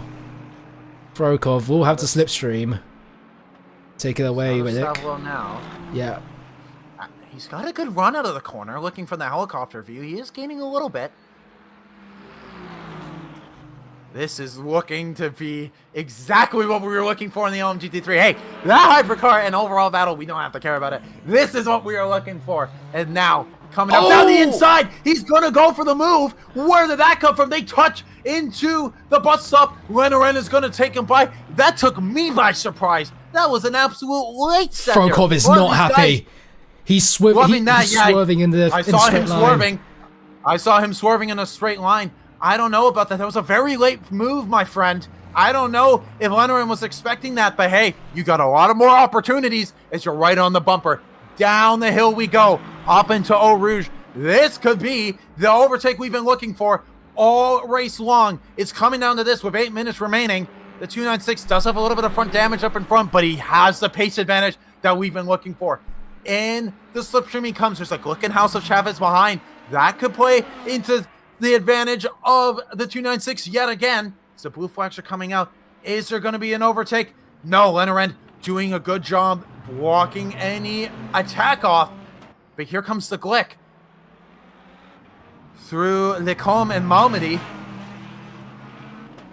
Oh! And now, look at this. So that's, what is going on? That's not what we wanted. See, he's flashing the lights, being like, move out of the way. They bump through Bruxelles. Oh my God. This is a great little battle here in LMGT3, but Chavez is just like, get out the way. I'm trying to get through. But Lenoren having no idea about that. There he goes. The Glick gets through. But now, looking up the inside into Pouin. No, not able to get it just yet. Furokov is pissed behind that car. I can see it by the body language of that car. He wants to get past Lenoren so badly. But when is he going to do it now? Into the chicane we go. Lenoren slowing up a little bit, just blocking. But here we see 2 other hypercars coming through. This could get spicy. 3 hypercars coming through. This could be really, really spicy. Now up the inside goes the 6 car. That is not what Furokov wanted out of Stavolo, because look at the gap. Look at how big that gap's gone. It's half a second now. And that you never know. That could be it. That could have been the deciding moment of this race because it's a 7/10 gap. And Frokov is probably so pissed off now. Seeing that into Blanchimont, into the bus stop we go. A 7/10 gap. He was right at a car length, but we know he has the pace. And with 6 minutes to go, and that's around 3 laps to go. Wait, what's happened here? Game. What's Kennedy going on? slow. Kennedy? What's happened to Kennedy? Kennedy was really slow on the Excel bus stop. And I guess something must have happened to the Porsche, but I think that has allowed Frokov to catch up just a little bit more. Just a little bit, though. Just 2/10s. And he's within half a second. He doesn't have the big slipstream, though, but he's going to have to put the work in, though, because I think we have... Yeah, it's looking like we have around 3 laps remaining as it's going, unless this somehow ends. But he's going to have to get this move done now. Now or never, because he's running out of time. We have 5.5 minutes remaining in this race, and I don't know if he will get that time. He is slowly catching up, braking ever so lately. You see him, though. You could see in that body language, he's braking about 50 meters later than Leonarov. He's going on throttle about 50 meters later, and look at him. He's right on the back now. Leonarov making a little bit of a mistake out of the corner, and right again, he is right on the back through Bruxelles. Now, through in the no-name corner and down into Poulan, we're going to be going oh so close between our 2 LMGT3 leaders. They're almost touching out of the exit of that corner, and down the hill we go into Poulan. Will he go up the inside? Is he going to force Leonard into a mistake? No, not yet. That was a very smart opportunity to fake it up into Poulan. And now look at that. We have another caddy looking to make it interesting. But now look at him. He's going to have to give the move. I know Frokov hates this. He's hating this right now. He's just like, please, Hypercar, slow down the Aston in front, and slow him down. He did. He went right in front of the Aston, slowed him down a little bit. Didn't lose all that much time now. Now, down the back straight we're going to go. 3/10 now. A little bit of a gap. This could be it. Into the bus stop. This was the gap he made last time out when he went up the inside. So this could be it. Again, into the bus stop. Does the 296 have the straight line speed to go at it? He does. He's a little bit faster going into the bus stop. Is he going to fake a move at the last second? No, he's not going to do it. He's going to be patient. Very smart there. But Leonard getting a little bit slow out of the exit. Both of them trying to go for something different. Frokov going wide. And it's all to play here with 3.5 minutes remaining. And probably just 2.5 laps to go. Yeah, so this, what's going to mean? I think we actually have a minute. No, now that I'm realizing it, this is probably it. This is the last lap, because after this, after the minute, or actually no, they'll have, so they'll have 2 minutes. 1.5 laps to go. This is going to be tight. This is going to be really, really tight. Because I don't think you guys have a +2 rule, where as soon as the time ends, you have an extra 2 laps. I don't think you guys have that. As soon as the timer done, it's done. So we'll have to wait and see, because it's looking like it says it's going to be 38.9 laps of racing. So we have just around 1.5 laps remaining. Frokov unable to find a move. But look at this. The 499P up in front, slowing down. This could be very, very interesting in this fight, because, yeah, that's, who is that? Stickley. Bradley Kennedy. That's Stickley, the other Brit in the car, going very, very slow. Dear. And that could make some advantage. Look at how wide he's going. This is just playing into the advantage of Frokov, because Leonard's like, what are you doing, buddy? Get out of my way. Now, the 296 right on the bumper, looking up the inside into Poulan. But no, not going to make a move just yet. Bumper to bumper, wheel to wheel they go. We're just coming up to 2 minutes remaining on this race. Oh my God. This is an amazing battle. Looking around the outside again. No move there for the 296. Wow, I can't believe we're getting such an incredible battle with just under 2 minutes remaining. It doesn't matter how slow these guys are. And thank God Smoka hasn't been taking advantage of this, because if he would, he'd be right in this battle too, because these guys have been lapping around 2 seconds a lap slower than everyone else. But Smoka, nowhere near that battle, staying clear. It's a 2-man race here on LMGT3.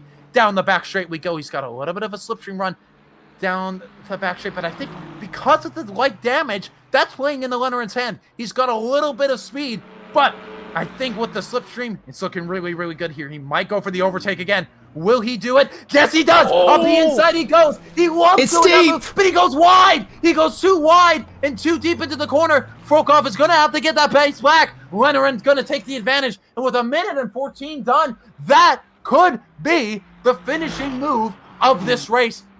Frokov knew that was his opportunity. I could just tell by the body language of that car, he was going to go for it, but just broke a little bit too late. That gap is 8/10, and with a minute remaining on this race, that could be it.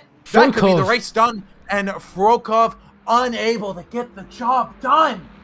Lenaran doing amazing defensive driving. What defensive driving? Frokov has been immensely quick, so much quicker than Lenaran throughout these final parts of this race, but Lenaran just putting up a sterling drive to just stay ahead of Frokov. The Aston Martin has just built a gigantic brick wall and did not let the 296 pass at all, making Frokov having so many mistakes. The Aston, absolutely, it's applause. The Frokov has won 2 races out of 2 in the last 2 rounds. Well, basically, and now Lenaran has a taste of victory. Could get a taste of victory, mind you. It's only 5 seconds left. Speaking of victory, the time has run out. And here comes Joker through the bus stop chicane. So this is going to be it. What an amazing race. It's been chaos. He's been down at the back, but up he goes where he belongs. Joker's going to get the win in Spa. A phenomenal showing from White's the Flag. He is going to finish in first. Here comes Condra out of the final corner. A great little tussle. What could have been for the Cadillac, but he's going to come home in second. He's going to take that points haul. A phenomenal showing here.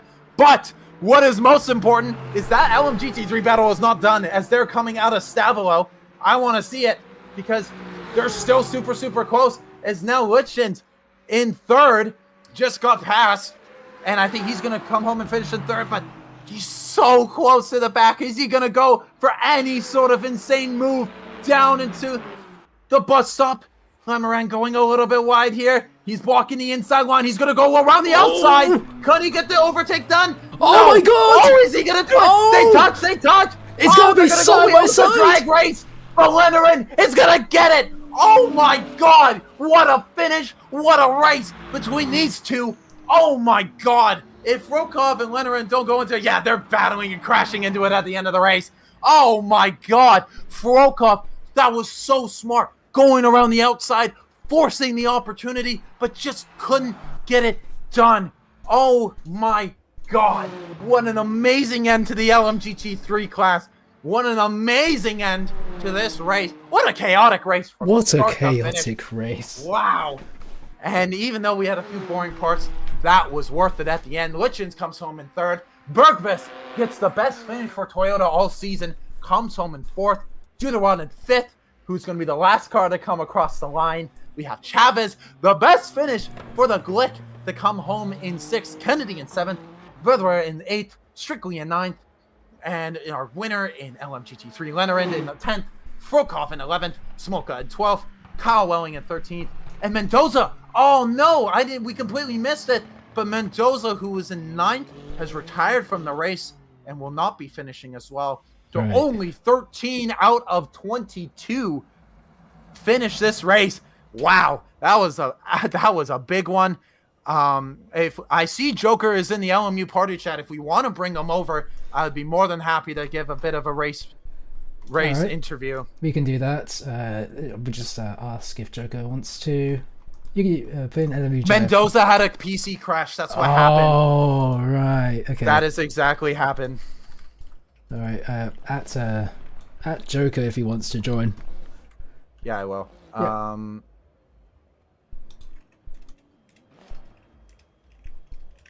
Stickley is still in the pits, by the way. This race hasn't finished because Stickley is just chilling in the pits. That's funny. That's really, really funny.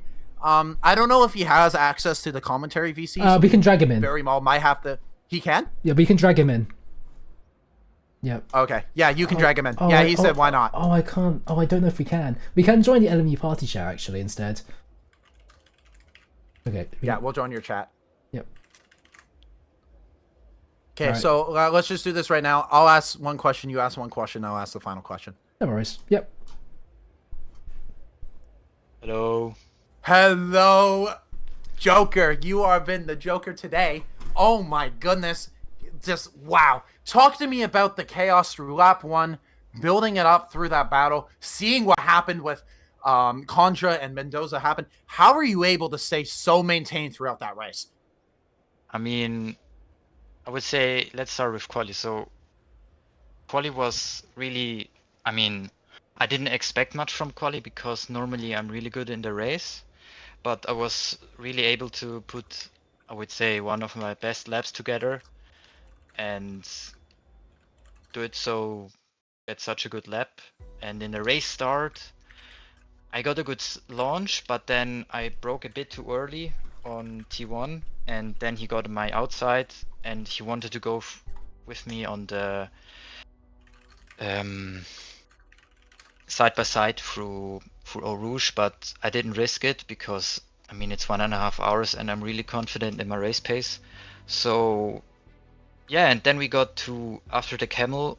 I was on the outside, and I think. Yeah, we just crashed. On my side, it's a bit of a race incident. But yeah, and I got really, I mean, I got angry. So yeah, I mean, I then continued, and I think the next lap, I don't remember it because I was so after that I was so focused on the race, but.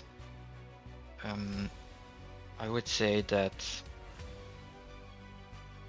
yeah, I think he just took the apex, but I was there and then we crashed. But then I got quite angry, and then slowly but surely I was able to find my rhythm into the race. And then when I knew with my really good pace I could win it, I just calmed down, and then I just pushed 100% through the whole race. Yeah, that's basically it. That's awesome to hear. It was insane to see that qualifying lap. That sector 2 was immense. You were so far ahead of everyone in sector 2 compared to the cars behind. And not only that, the comeback drive from spinning out at Le Com up into first place was truly impressive to see. How do you it's been an interesting season for you so far. What are your plans for the next race? What is the next race actually for the season? It's Le Mans, I think. It's Le Mans. What are you hoping for Le Mans then?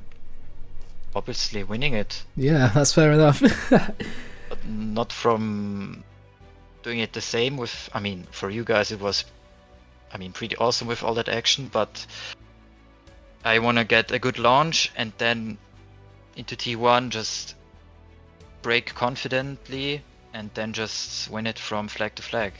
That's the plan, of course. Yeah. All right. And that's awesome to hear. That's our race winner for the overall race here at Spa. It's the Joker in the Lamborghini. Phenomenal racing from you. Thank you so much. We're trying to get... Thank you. We're trying to get our LMGT3 winner, Lenorand, because wow, Joker, you were having the time of your life out in front with a 15-second gap. Frokov and Lenorand were going at it with the last few laps. It was almost a last corner overtake from Frokov. I'd love to get him to hear about it, but it doesn't seem like he is battling. It